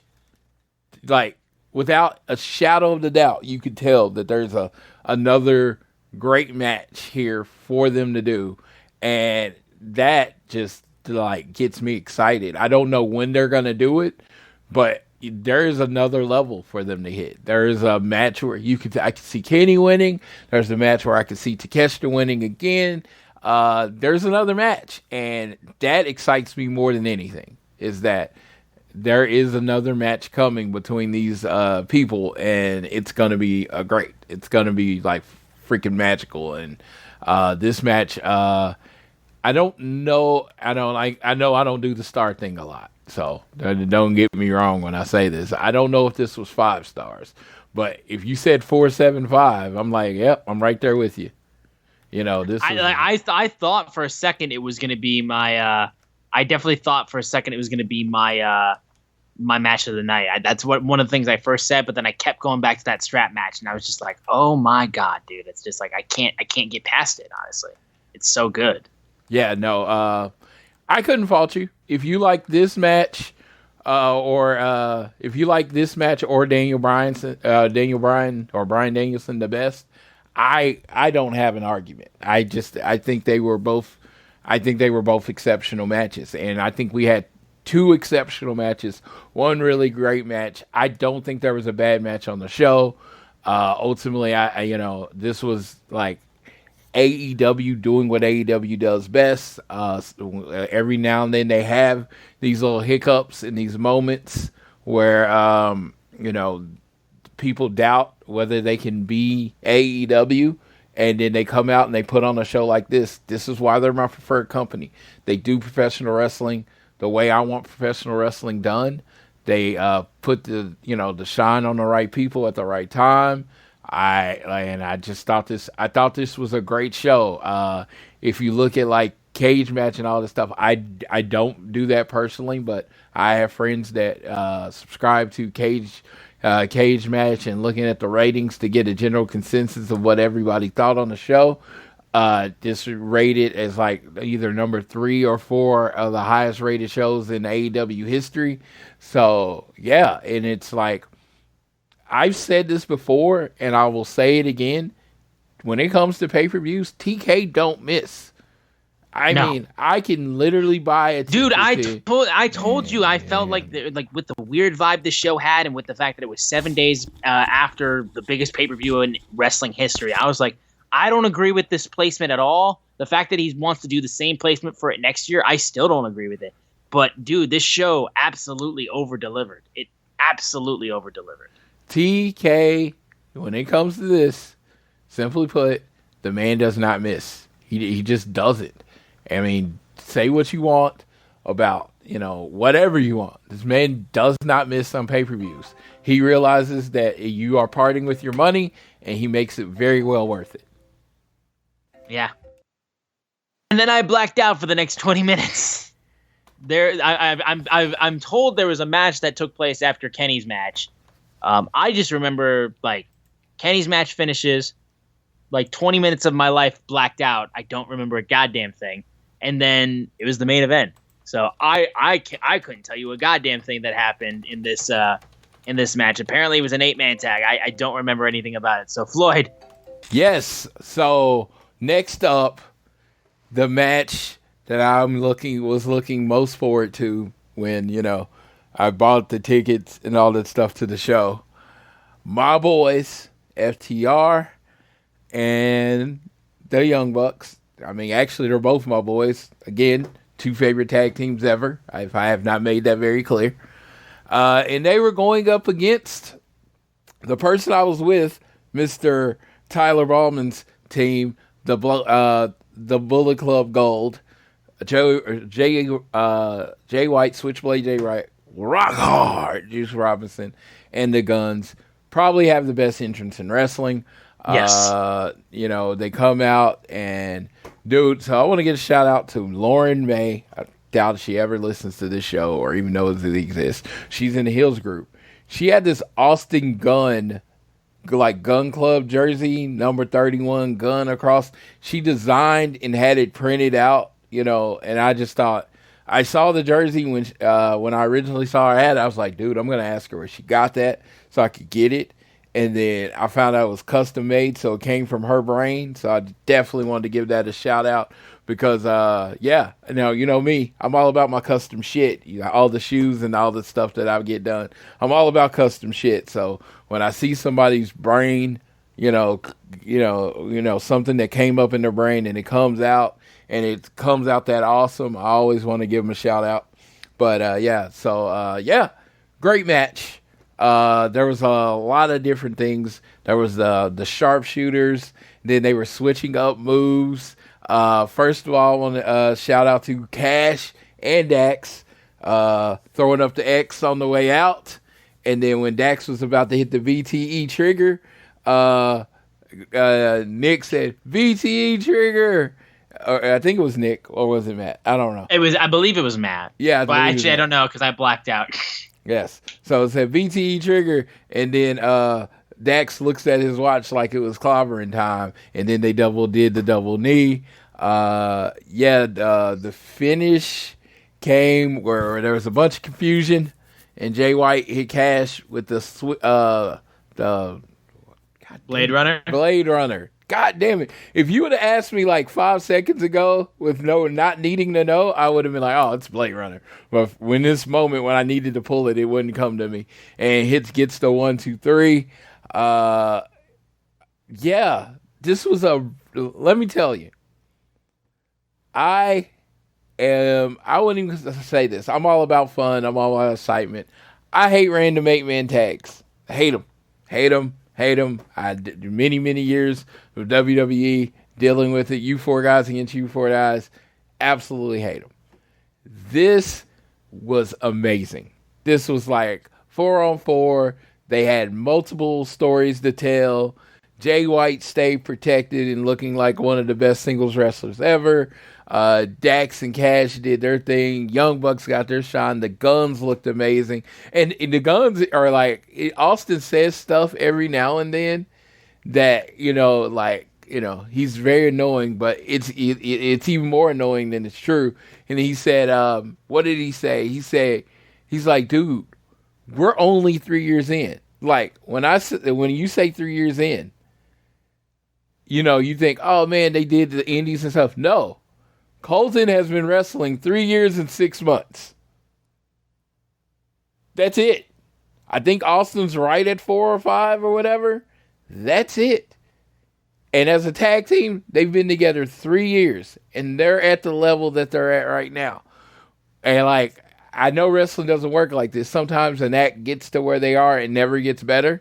But if they keep improving, keep evolving, The sky's the limit when it comes to this thing. This is how they are without 3 years. They both have that natural charisma. Austin Gunn, the Bullet Club Gold is the role that he was meant to play. This is it. It was like you always saw that charisma. You always saw the energy. You always saw a little bit of the it factor. But it was out of place. Even when they were alone, when they were with their dad, it was out of place. This is the place for it. The Bullet Club Gold is the place for it. It accentuates everything they do. This match, they don't ever look out of place. They looked right there with all the other 6 in this match. Great match. I really thought this was good. It far outweighed my expectations. And yeah, Bullet Club Gold won. So Tyler was super happy about it. He's like, I'm not going to rub it in. I was like, were the titles on the line? He was like, well, no. And I was like, well, yeah, whatever. It's like, whatever. And like, no, title wasn't on the line. So I was like, I'm cool. But FTR showed up, showed out. The Young Bucks showed up, showed out. I was very proud to be a fan of both. And Bullet Club Gold, honestly, if Bullet Club Gold was on the other show, they would be my favorite group. You know me. You know my personality. You know how I am about bad guy factions. You know how I am about being loud and enthusiastic. If they were going up against anybody but FTR, I'm rooting for Bullet Club Gold. It's just solid showing, solid match. Nick and Matt. So it's one of those things where we've decided not to talk about, what we talk about. They have not gotten that memo. They have not gotten that memo. They did everything to piss Chicago off that they could. They probably pissed my co-host off very much. No, because here's the deal, too. It's honest to God. Like, I make the joke that I blacked out for the 20 minutes of this match. Because, yes, when the Bucks came out, there was a pretty solid portion of the crowd that were, like, they're mad at the Bucks. Mad. But also, you could probably agree. You'd probably have the same thought. You'd be able to back me up on this statement. Was that anytime I think I heard maybe a few times, and one chant of his name, and then by the time they start the second chant, you just hear, you just hear an absolute they overtook it. Because I felt like 75% of Chicago were just we're moving on. We're done with this. And 25% of Chicago was like, no, I hate the Young Bucks. I want to take over. Blah, blah, blah, blah, blah. And straight up, dog, I wasn't even mad at the Bucks. I was just miserable because I was just sitting there in the most volatile crowd. Because especially in our section, there was a lot of, CM Punk people and all that kind of stuff. And they were screaming at Elite fans and stuff like that. And first of all, I know I can't say anything because I'm wearing a giant ass CM Punk jersey. If I say anything, I'm going to get the shit knocked out of me. But also, it's not leading to anything. So it's all pointless, toxic negativity that I don't wish to partake in and I don't want to be a part of and I don't want to be around. So I was not even going to lie, dude. I was miserable throughout this entire match. I was miserable. So I was just absolutely miserable. There was this guy 2 rows behind us that I could honestly, just judging on his actions, he did not care about the show. He was there to yell, fuck CM Punk. He did it 150, 200 times through the show. There was not even when the Bucks, it was throughout the entire show too. Yeah.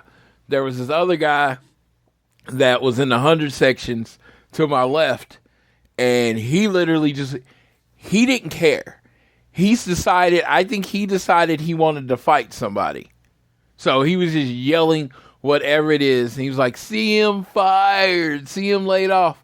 It wasn't even even remotely intriguing. It was literally it wasn't funny. It was just oh my God, shut up. That's where I was with it. Oh my God, would you please shut up? And of course he did not shut up. So I'm sitting there listening to it and it's just I'm not angry because it is what it is, but it was just the idea that you would try to take over the show I roll my eyes at that because when you try to take over the show, you're literally taking the enjoyment from people that paid to see the show, that brought their family, maybe saved up so they could bring their kid to this one show. And you're like, I don't want the show to be about the wrestlers. I don't want the show to be about what's going on in the ring. I don't want these people to have fun. I want it to be about me. Look at me. Look at me. Look at what I'm yelling. And it doesn't matter what the subject was. I know it doesn't matter. It's just that you wanted the moment. You wanted this show that people went back to watch everyone wrestle, and the people in the ring, you wanted to be about you. And that is what's annoying to me. There's a difference between chanting that adds to a show and a chanting that takes away from the show. The meat chants, absolutely. The meat chants. It enhanced that match. It enhanced that match. It made that a match of the night caliber match. Yes. And it like the people all of this is pointless garbage, like I said. Yeah, I don't care if you yell at F the Bucks. I don't care what you were yelling. The idea that you were trying to make it about you and not about the performers, that's what annoys me. Like, I respect wrestling on a level that, not a lot of other people are going to reach. And it's like the fact that you were trying to take the spotlight out of those people that worked all year and worked all that time and traveled all around the country to perform and to entertain. And like I said, there's kids in the crowd. There's families in the crowd that might not get to do this all the time. This might have been them saving for months for them to get to the show. And you're trying to make the show about you. I think you suck. That simple. Yeah. And again, like I said, I was just sad and miserable because I was just like, just listen to him. Imagine if we would have just gotten these people into a room to just talk it out and do business. But again, that's all I'm saying. If anybody ever wants to do a podcast outside All Things Elite, where you talk about like opportunities missed and stuff, we can do that. I don't feel our show is the place to do that. No, because like I said, I've been enjoying the entire show. Yes, so no, but this show was amazing. So let's go on. What I believe this was your match of the night. No, my match of the night was Kenny and Takeshita. Oh, it was? Okay, I thought this was, because I know a lot of people said this was their match of the night as well. This match was main fun. Event, though. This match main event, The International Championship, freshly squeezed Orange Cassidy versus Jon Moxley. Straight up, dude, like, I couldn't be more happy for OC. That's just what this match made me feel like. I felt just so fucking happy for Orange Cassidy. Because he main evented this show. He took that international championship, a title that had some promise, but was still relatively new, and no one was able to really make that title feel big yet. Orange Cassidy made the international championship like top tier level stuff for AEW. Like, it was so, his run was outstanding. The way that Orange Cassidy just absolutely took that title and held on to it and cherished it was spectacular.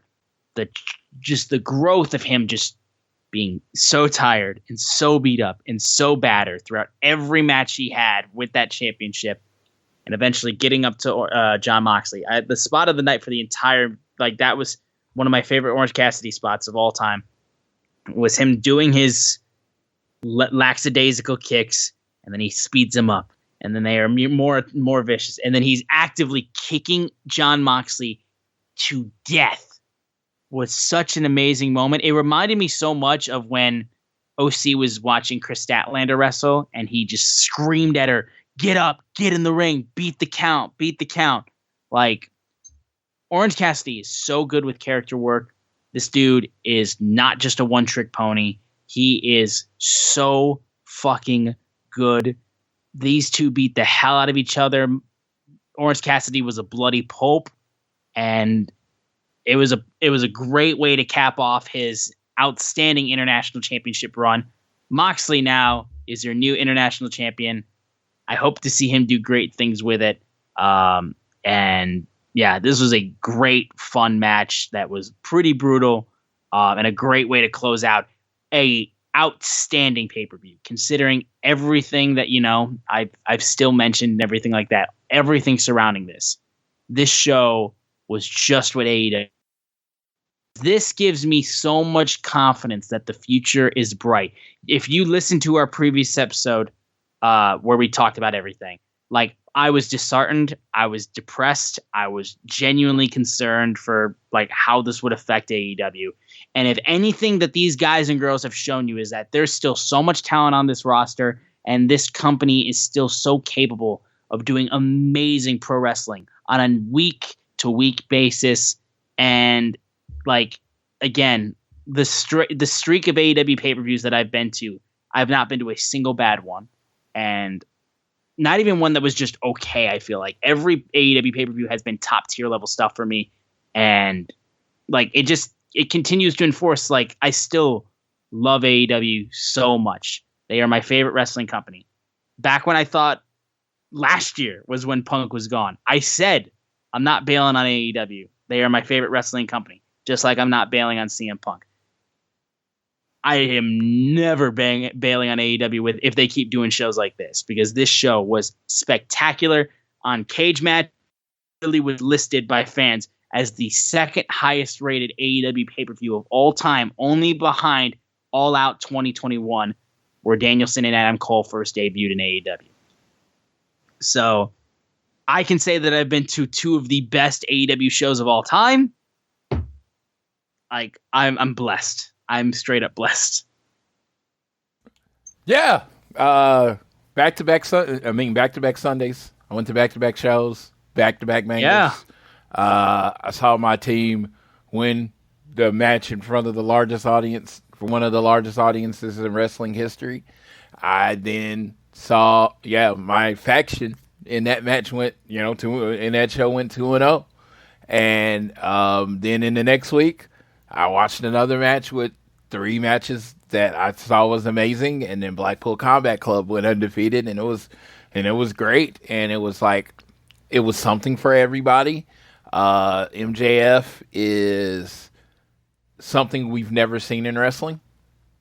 And I did mention this; it was so joke, and I don't say this lightly, but I feel like wrestling is such a wonderful and hilarious thing that I was like, man, Hitler could do a face turn. Like, if you think about all the bad stuff MJF has done, all the bad stuff in wrestling MJF has done. He literally dressed as the devil, took the title, cheated, hurt people, made Wardlow basically a slave, all the things he's done. And now he's one of the most over people ever. It's like, dude, wrestling is weird. Like, wrestling is weird, right? It's weird when people like, oh, can't believe it. I'm like, yeah, they be like, I can't believe it. I'm like, wrestling is one of those things. I am a person, I can get bored with things. Wrestling is so unique and so different in times. It makes it very hard to get boring. And it's just like the fact that MJF, like, there should be a documentary on like all the bad things he's done in AEW. Now he's like super over as this person. And he's still like, I'm a dick, but I'm going to be your dick. That kind of thing. And it's just like, it's just crazy how wrestling works. Again, TK doesn't miss. And people like, oh, you go around the country, go around the world. And I'm like, dude, if you go around the country, you go around the world and keep getting your money's worth, they never make you regret the travel. They never make you regret the hotel. They never make you regret the meet and greets and stuff like that. Why wouldn't you spend your money on something that always delivers? AEW, when it comes to pay-per-views, they always deliver. I mean, the Dynamites can be hit or miss. But even a bad Dynamite is not really that bad. It's just kind of okay. That's what a bad Dynamite is. It's okay. And it, like, in a pay-per-views, and they just, it's like, I don't think anyone that understands the value of a pay-per-view and what it done better than Tony Khan. Because, again, you can put the injuries out. You can take their most popular wrestler away. But on that Sunday or Saturday, whatever they do, for 4 hours, they are going to take you on another level of professional wrestling. And it's amazing, and it makes me happy to be an AEW fan. I'm like, dude, there's a whole bunch of reasons that, I could be down on it or whatever, but that pay-per-view just did everything to cement why we do this show, why we're the proclivity for positivity, why we tend to focus on things we like and not things we don't. Because every week when I watch AEW, there is more things I like than I don't. It is clearly 80-20 most of the time. And they hit a home run. Like I said, I don't know if anyone from that company ever listens to this show. But dude, every time I go to a pay-per-view, I am not just happy to be an AEW fan. I am proud to be an AEW fan. They knock it out the park. Yeah, every time. One last thing I want to mention from All Out, though. Shout out to Eddie Kingston for the Claudio Sucks Egg t-shirt. Shout out Terry Funk. That was a lovely thing to see in his match, I will say. I forgot to mention it, though, but I wanted to mention that. So, yeah. We're going to quickly move through AEW Dynamite, though, from this past day. Like I said, we recorded right after Dynamite. This is a promo-focused AEW Dynamite. Most of the matches were mostly like solid Dynamite matches. Of course, this was the start of the Grand Slam World Title Eliminator Tournament, where the winner challenges MJF at AEW Grand Slam. So we had 2 of those matches. We're going to have 2 on Rampage, and then we're going to have 2 on Collision. So first off, Orange Cassidy came out with wonderful responses from the AEW fans after he lost the title, and he said, "Thank you. They told me to stay home, but I was like, nah, I'm not going to do that. Championship or no championship, I will be here every single week because I am freshly squeezed Orange Cassidy, and I do not have a catchphrase." So basically being like, he's beat up, he's hurt, but he's not going anywhere because, God damn it, the way that he talked about how much he loves the fans of AEW and how they're going to be the guys that keep him around in AEW more than just going anywhere else makes me super happy because, again, Orange Cassidy's just a peach. And, but he still stays true to the original Orange Cassidy character. Always. Yes. How I do not have a catchphrase has become a catchphrase. Like, he's like, everybody's like, do not have a catchphrase, screaming along. And I'm like, oh, yeah, good job. You made it. I do not have work on that one. Yes. The t-shirt's solid. Yeah. It's like, dude, minimal effort is over. And it's so crazy, but he can turn it on when it's time to turn it on.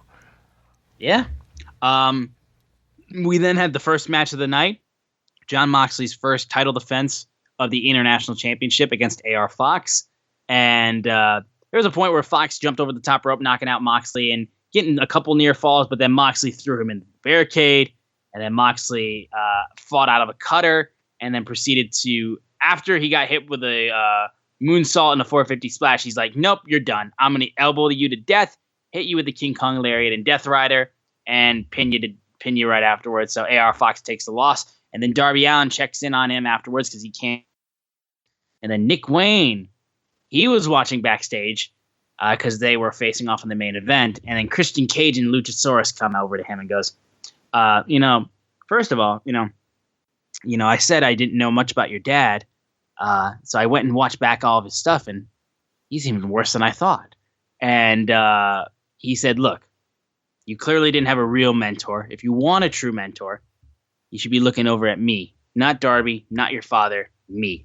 And then he said, oh, and say hi to your mom for me to close that out. Menace. Absolute fucking menace, Christian Cage. This on top of the fact, have you seen that StarCast video that's been going around of Christian Cage with that little girl who had a toy AW championship, and he takes her belt and poses with both of them? Like, oh my God, I love Christian so much, dude. I've been talking so much about how good Christian is, and I keep thinking back, dude. I keep thinking back to when he first debuted in AEW, and he got the most lukewarm reaction ever, and I was losing my mind over Christian being in AEW, and I am vindicated for it. I was saying how good Christian could be for AEW, and I am being for it.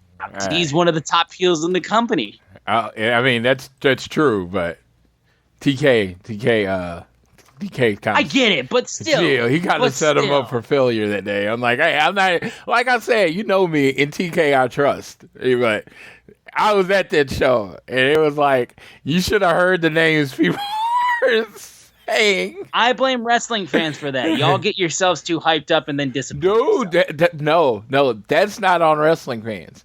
If you're the guy that does it and you know wrestling fans are going to go extreme, you keep those expectations low and then you deliver. But again, like I said, it was funny to me because everybody knew Christian was great. Even then, it wasn't that they didn't think Christian was great. It was just that they thought like, I'm just using this name because I don't remember the rumors then. They thought Stone Cold Steve Austin was walking out that door. It wasn't. It was like, and it was Christian, and Christian is one of those people that is, until you see him, he's underappreciated a lot. No one thinks of Christian as one of the best wrestlers and character workers of all time, even though he is, even though he does make everything work, even though he can be a great face and he can be a great heel and all that kind of stuff. Even though he can do everything well, it almost gets lost on you. He's such a utility player that it almost gets lost on you because he's not bad at anything. And I hope now at least that fans realize that. Yeah. And like I said, I genuinely popped so hard when Christian came out because I was like, holy fucking shit. Because I looked back at some of the stuff Christian's done over his career, and again, people love Edge, and I love Edge. Please come to AEW. But dude, Christian is on the same, like close to the same level as Edge for me, straight up. Like those two are like there for me. You know what I mean? Yes, absolutely. And I know, no, I completely agree with you. It was just you had me flash back because I was at the show at the show in the COVID protocol, and it was just like literally probably the worst seat I've ever sat at an AEW show because they only had so many like lower. I was up there, and I was like, oh god. And then they announced Christian. I was like, oh yeah, Christian Cage, right? And then because they used the old music, and everybody else was kind of like womp womp, and that was just the vibe through the whole show. They're like, yeah, it was Christian, and I'm excited. Then, but that kind of thing. Yeah, whatever. We then had a TBS Championship Open Challenge match between Chris Statlander and Emi Sakura. It was good to see Emi. She hasn't been on Dynamite since like 2019. Like it's been years since we've seen Emi Sakura on like an actual like episode of Dynamite. And it was good to see her. She took the loss, of course. Yeah. But I love the thing that came out of this was the fact that Saraya actually came out to Queen at All In. Emi Sakura would come out to Queen related stuff like for her entrance with her fake "We Will Rock You." Saraya came out to the actual one. Yeah, so maybe they're building something there. Book that feud. Yeah, no, like Saraya sent like a nasty tweet out tonight. I saw she like straight up flipped her off, I think. Yeah, and said she was never gonna be in London. You will never walk out to Queen. Yes, and so if Emmy does not walk out to Queen next year in London, that is a failure on Tony Khan's part. Straight up. Yeah. There was a Roderick Strong promo with the Kingdom where he said wrestling gave him an opportunity to be something he wasn't. No one was judging me for what my parents were not doing. Professional wrestling is not just a business to me. It's my everything. But Adam Cole already knew that. I grew up alone, and I'm going to win this Grand Slam tournament alone. If that's the case, why the fuck are you still begging for Adam Cole to notice you, senpai?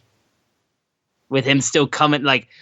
After the segment with MJF, which we'll talk about, and he comes out with the Kingdom and he's screaming at them and everything like that. And I'm just like, you say that, but you clearly want Mr. Senpai Adam Cole's attention. Well, sir, you're either, I don't know how to say which role we are, but we are Adam Cole and Roderick Strong. And when you can do magic together, right? You prefer to be in the group than be alone. Like, I could do this show by myself. It would suck. But I could do this show by myself. I don't want to, but I'd rather have my good friend Austin with me. And that's how it is. Roderick Strong's a great singles wrestler. But God, when Undisputed Era was going, that was magical. I remember I was in the building when he first joined Undisputed Era. Dude, so I just say that was like one of those moments. I don't know if I don't know if you can trademark a hand sign, but it was like, dude, don't you remember this? And I was like, man, why won't Roger Stone show up to UE? Like, what happened to this kind of thing? It would just be such a good moment on the show. Oh, yeah. Yeah. Absolutely. But we then had Les Sex Gods, Chris Jericho and Sammy Guevara versus Aussie Open. This was probably, I think this might have been the best match of the night for Dynamite, I would say. These guys were doing a damn good job, and Aussie Open was killing it. Grumpy tag team wrestling fan Floyd hates that Aussie Open's losing so much. I know. Oh, my God. It's just like...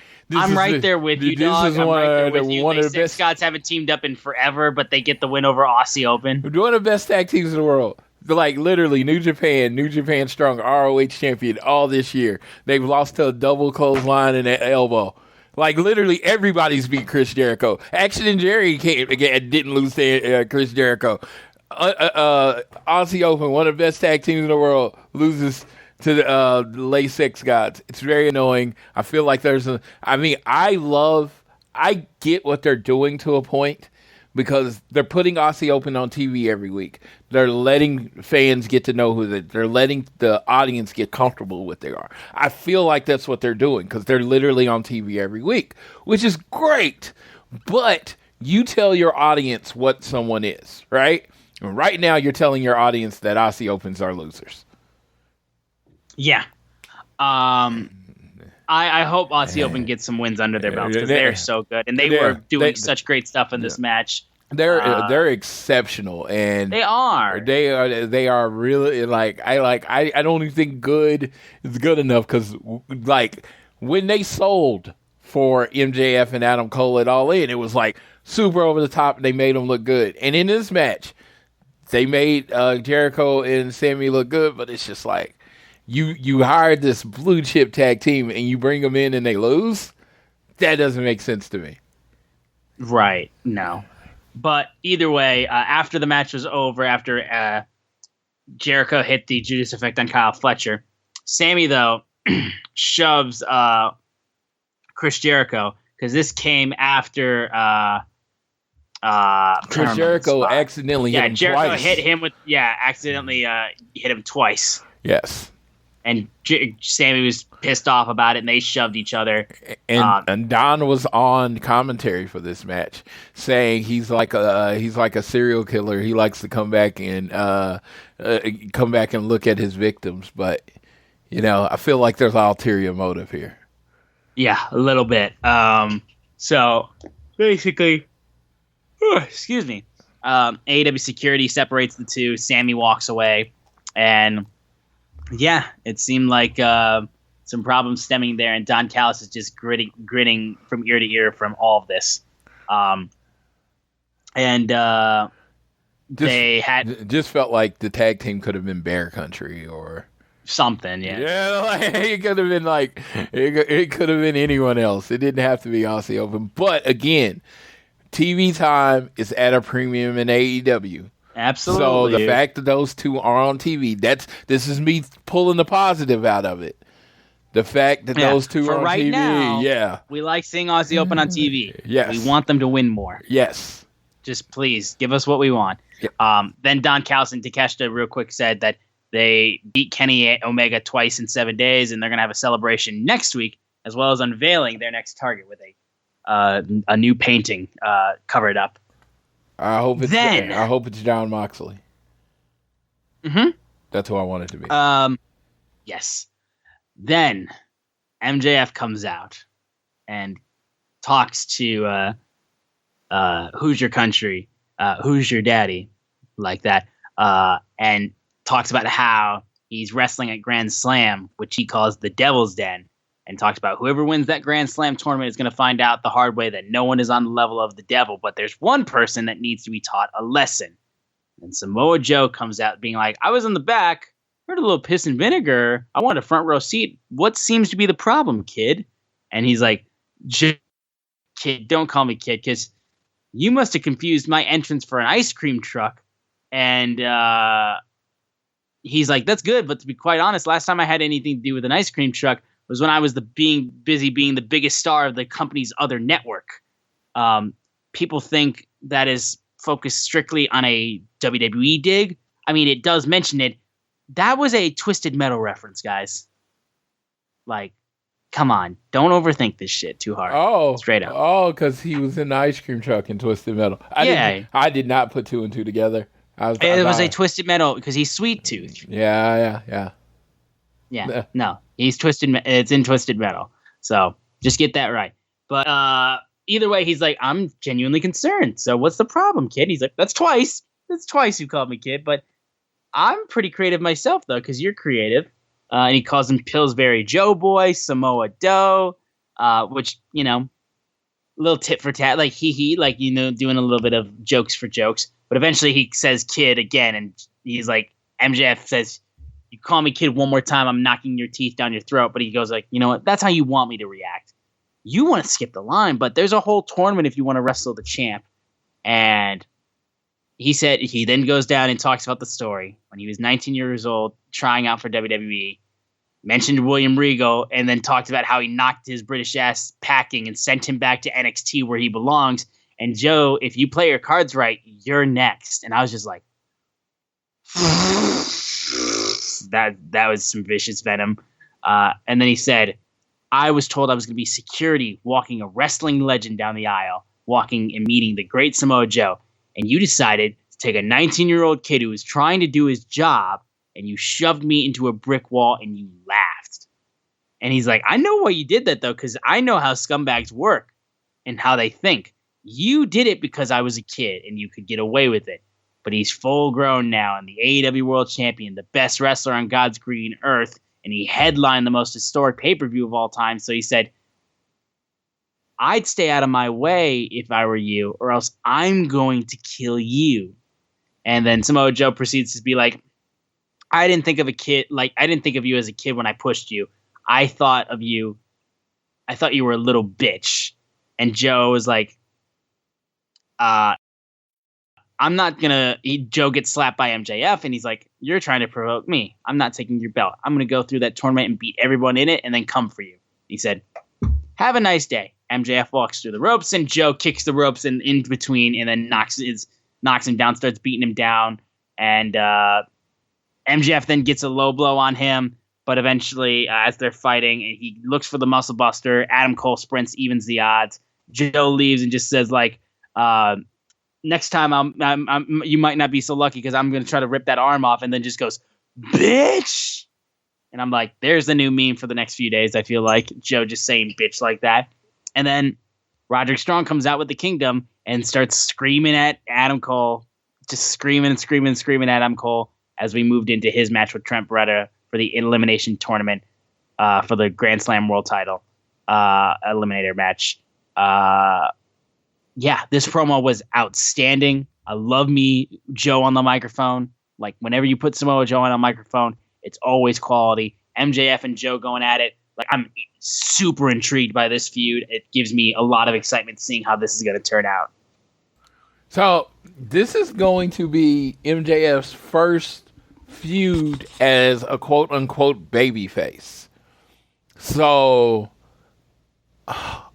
it's going to be interesting to see what he does with it. Like, it's going to be interesting to see what happens with it and how this works.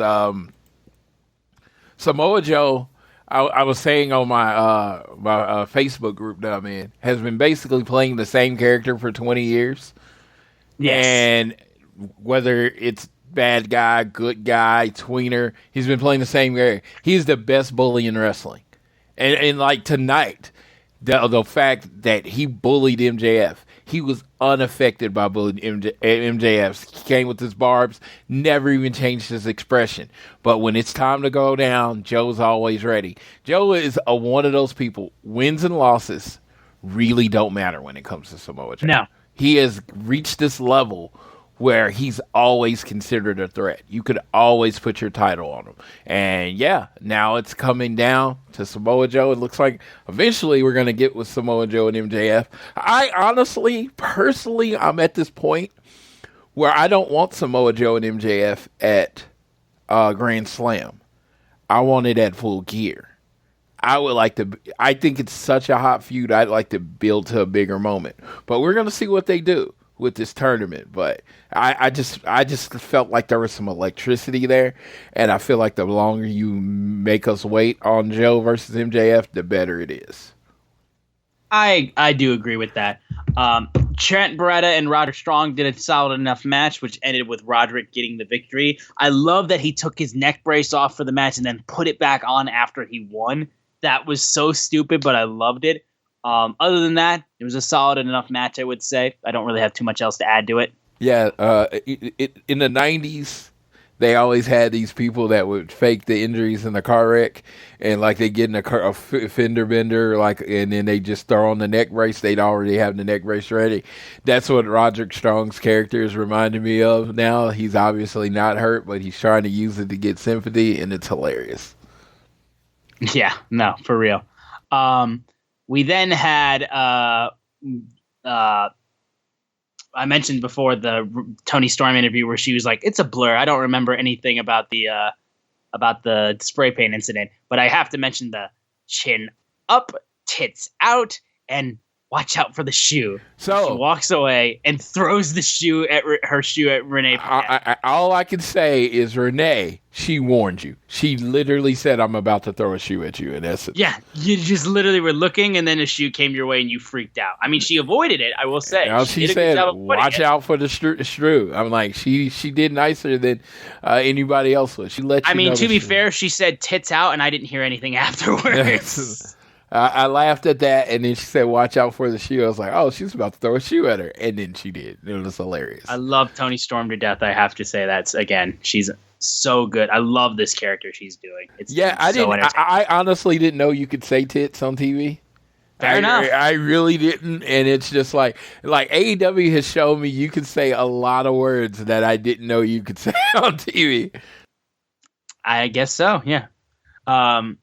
We got Hangman Adam Page getting interviewed in the ring, talking about his trip to the Battle Royal as he booked a flight and won the match to donate $50,000 to teachers. And he said, the shout out to teachers and how they're understaffed, underpaid, underappreciated, and everyone should give more appreciation to teachers.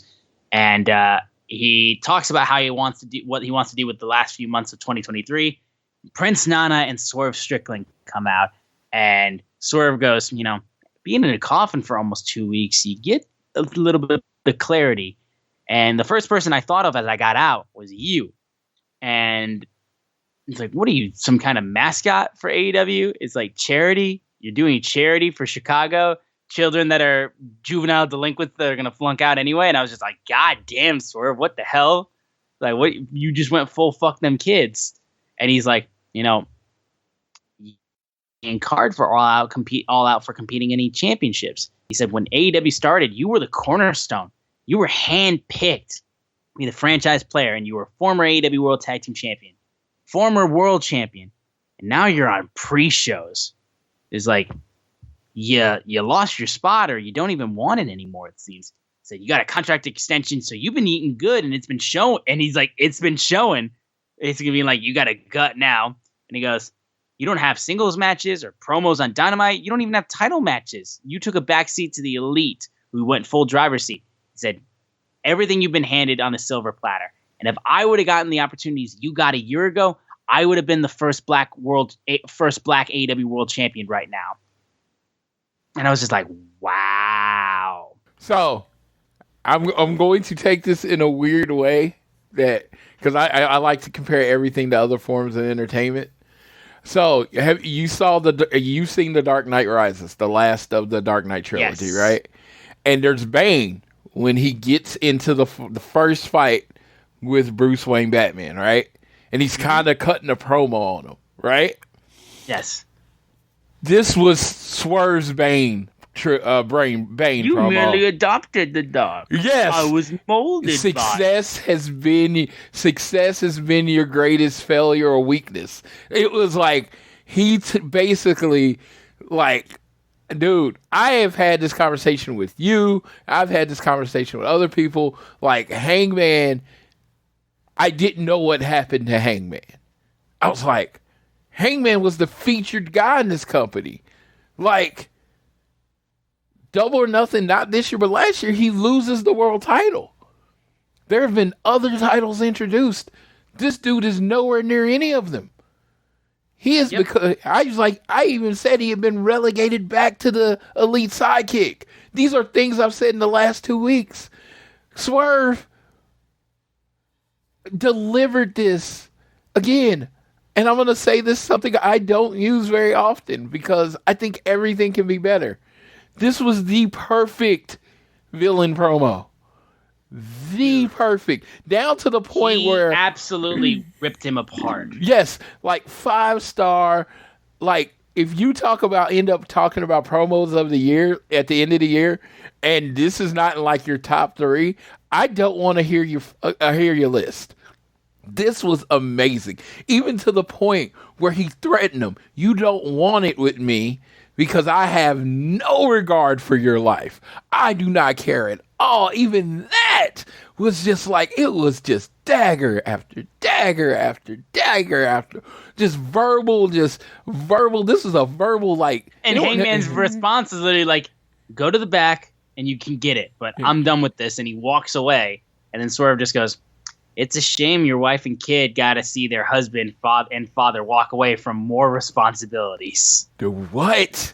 This dude pull out. Dude, Swerve is absolutely vicious. If that Nick Wayne segment didn't tell you that already, like, I don't know what to tell you, dude. Swerve is vicious. Good night, bang. That's what he did. He put the horse down in a promo. I'm like, good Lord. Dude, I started messaging a friend because this is like my legitimate. This is like my visceral reaction that this might have been one of the best like segment promos. I don't know if he counted as one promo because he was just cutting him in so many different directions. Going. Like this was one of the best things ever. This is how you start a rivalry. Like everybody will be like, "Oh, this kind of came out of nowhere." It did, but if someone comes at you like that, it's immediately personal. This is immediately a fight that we have to have. Someone comes at a grown man like Swerve just came, we have to fight. There is no talking it out. There's no being the bigger man. We have to fight. Swerve and Hangman have to fight. And I just, like, dude, hats off to Swerve. Hats off for Hangman for letting this man go in on him like that. I'm like, straight up, dude. And just kind of taking it. You know, sometimes people will have to feel like they need to get their thing in and still try to look cool. No, he stood there and fucking took it. And man, I not even enough words. I was excited about this promo as I was about the Kenny Omega and Takeshita match. Like, that's how, like, on the level of this promo was to me. Yeah. For real. Moving in, though, to the main event, Darby Allin versus Nick Wayne. Darby, again, trying to kill himself, literally flies out of the bottom rope underneath the middle and bottom rope and, like, fucking does a full flip and, like, over his head and, like, they used pretty much the entirety of picture-in-picture to make sure he wasn't dead. But these guys did a damn good job. And at one point, though, as they're knocking each other, Darby takes a mic and goes, you hit like an 18-year-old. Hit me like you really want to win this, which I was like, fucking hell. All right, damn. Christian Cage and Luchasaurus then at one point walked onto the ramp and joined the commentators in between the match. They did a damn good job, too, in this entire match, though. Nick actually was able to hit the Last Supper pinfall, which was really cool. But eventually, though, Darby hits the code red, gets a close 2 count, but then takes his arms and basically puts him like back behind his head and then just starts kicking his head repeatedly. And then they call the match right then and there. And Darby moves on and, you know, the protege still hasn't surpassed the teacher yet, at least in that matter. But it was a great performance from Nick Wayne.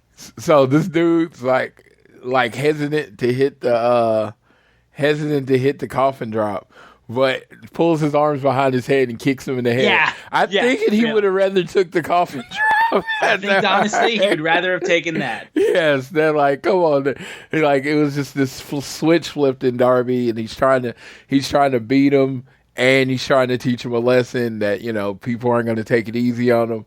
I liked it. I like this match. Nick Wayne, I mean, he has a bright future ahead of him. Like, and he's 19 or he's 18 at this point. So yeah, him taking losses and all this stuff, no big deal, right? Because what you're doing with Nick Wayne isn't about him right now. It's about him at 25. It's about when he's MJF's age, being the face of your company or one of the faces of your company. So this is the building blocks of Nick Wayne. This is the development. This is his origin story. So yeah, he's going to take some L's. Yeah, he's not going to look the best. And that's what they're building. And yeah, he's going to be kind of corrupted. Christian's over here is going to be the devil on the shoulder saying, do you really want to be with him? Be with me. I train killers. I train winners. Darby is a nice guy, but he's not a killer kind of thing. And right. You see this is where this story going, and it's very intriguing. And I feel like there's a lot of threads there are a lot of things that were set up tonight that's going to make the next few months of AEW very interesting. Yeah, I can agree with that. And that was AEW Dynamite from this past night. In terms of what was announced for AEW Rampage, of course, we're going to have a couple more matches in the eliminated tournament for Grand Slam. It's going to have Penta El Zero Miedo versus Jay White. Can't remember the other ones off top of my head, at least right now. And the I'll have them just a second. So we got Penta. We got Penta versus Jay Lethal, and then we have Samoa Joe. Did I say Jay Lethal or did I say Jay White? I think you said Jay White. I meant Jay Lethal. And then we got Samoa Joe and Jeff Hardy. Yep. So then those two, and then the winners of those two matches will face Darby Allin and Roderick Strong on Collision. We're gonna get the Young Bucks versus who were they facing again? The Young Bucks are facing Daddy Magic and Cool Hand Ange. Yes. So there's that. So yeah, and they're putting the Young Bucks on Friday. So they are trying to get that audience of Rampage up, and they're trying to get some big names on the different shows. Now that you supposedly don't have any problems with like interchanging locker rooms again. So hopefully this means that you get to actually get some good talent on these shows, because we want to give them support. I mean, let's be real. Collision took a hit. I mean, Collision is a ship without a captain. Yeah, it was a number that was going down kind of anyway, and football season was coming, and the week before football season, you're like. And it was also competing against the WWE pay-per-view as well. Yeah, and that before that, the head of your ship is gone. I'm not even talking about whose fault it is. This is a fact.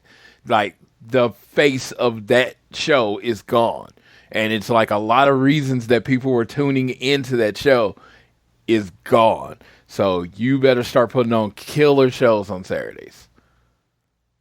Yeah. Straight up, it's all hands on deck. It's like we talk about the locker room being united now and all that kind of stuff. We're gonna see on Saturday. We're gonna see on how the ratings are going, because now they have they have still 5 hours of television, and they have to put on 5 hours of compelling television every week, and they got to give people a reason not to turn it on just the Saturday college football game of the week and just leave their TV on there. Come watch AEW wrestling. It's a challenge. I think they're up to it. I do too. TK I trust, as always. And there's a little tag team that I'm kind of fond of that is featured on Saturday night. So long as they're there, long as AEW's there, I'm there. But long as they're there, I'm not watching anything else. It's funny because I'm buying a rolling TV stand Friday so I can have football on and wrestling on Saturday night. There you go. Yeah. So. All right. Yeah, well, that's going to do it for this episode of All Things Elite. Again, I had a blast it all out. I love how everything turned out for that show. And I'm still very excited for AEW's future. Like I said, this show is the proclivity for positivity. We've put a bow on everything. There's nothing more else that we need to talk about on the negative side of things, unless it affects TV. And I think there's still so much to be excited for in AEW. And that's coming from a guy whose favorite wrestler got fired. So if I can say that there's still more exciting things to look forward to for AEW, I think you can too. So I would encourage people to, let everything go and just try to enjoy the wrestling, because I think there's so much to enjoy right now. So that's all I have to say on the matter. Please continue to download this fine show on Google or Apple Podcasts. If you listen to us on Spotify or wherever you choose to listen to us, give us a share with your friends, family, coworkers, whoever you wish, and also leave a rating and a review and subscribe so you don't miss a single episode. Follow us on Twitter at ATElitePod. Follow at Social Suplex, who make this show possible, and check out all the other shows they have on their network as well. I am at Austin Sumowitz, SZUMOWICZ, and Floyd is at Floyd Johnson Jr. on Twitter. And I know I cut off my boy as I was doing the little spiel, but I will say to you, my good friend, best of luck to you as people are listening to this tonight. NFL season starts. We kick off the whole thing. I'm very excited that we get to start the NFL season. Our two teams going at it. May the best team win. I'm being very true on that. And I hope to come back next week and rub it in your face that the Lions beat the Chiefs. So I will pass it off to Floyd so he can take us home on this episode of All Things Elite. So I will match your kindness with flat out content. I can't wait to destroy your team and laugh out loud after we win by 100, because we are Kansas City Chiefs. We are your reigning, defending, undisputed Super Bowl champions, and you're the Lions that don't even know where the Super Bowl is this year. So when we go on, as we move on to other things that are more important than Chiefs knocking out their lightweight, I would like to say thank you to everyone that listens to this show. Thank you for supporting us. We do definitely try to bring the positive side to things. I don't even like being negative. I really don't. I really love AEW so much. Austin loves AEW so much. We just want to focus on what we enjoy every week, and we hope you can do that. As far as online, be nice to people. I say it all the time, and it's just like, it really is that simple. It's like, someone says something, and you can either say something really mean, or you can say nothing at all. Don't say anything at all. And then some people, you see something, you're like, dude, I could say something really nice. Say the nice thing. There's nothing hard. I say this all the time, that I love wrestling pretty much more than anything on this earth. It gives me pure joy. And to all the people that get anger and everything out of wrestling, please find something you enjoy as much as I enjoy wrestling. Because guess what? When you find that thing, whatever it is that you enjoy as much as I love wrestling, then you want everybody to be happy. You want everybody to be in a good place. Now, if the thing you enjoy as much as I enjoy wrestling is pissing people off and making them angry, it does suck, but whatever, go with God. That's all I can say, because I do know people get pleasure out of that. They get pleasure out of pissing people off. That's not my bag. That's not my cup of tea. I just really do want everybody to be happy. I honestly feel like Austin feels the same way. That's why this show works the way it does. So treat people well. Do your best. Support AEW. It's one company. It's 3 shows. It's one company. Even more than ever, it needs to be one company, and we need to stay vigilant. It was something I said so many times when the show started. Stay vigilant, stay vigilant. But now that we're in this area where it could, kind of be a dark cloud over AEW if you want to, stay vigilant, stay connected, support all the AEW products, support all the AEW shows, support as many wrestlers as you can, buy as much merch as you can. Do not go to the bathroom during women's matches. And with that being said, whether it is home, work, or school, always do your best to be elite.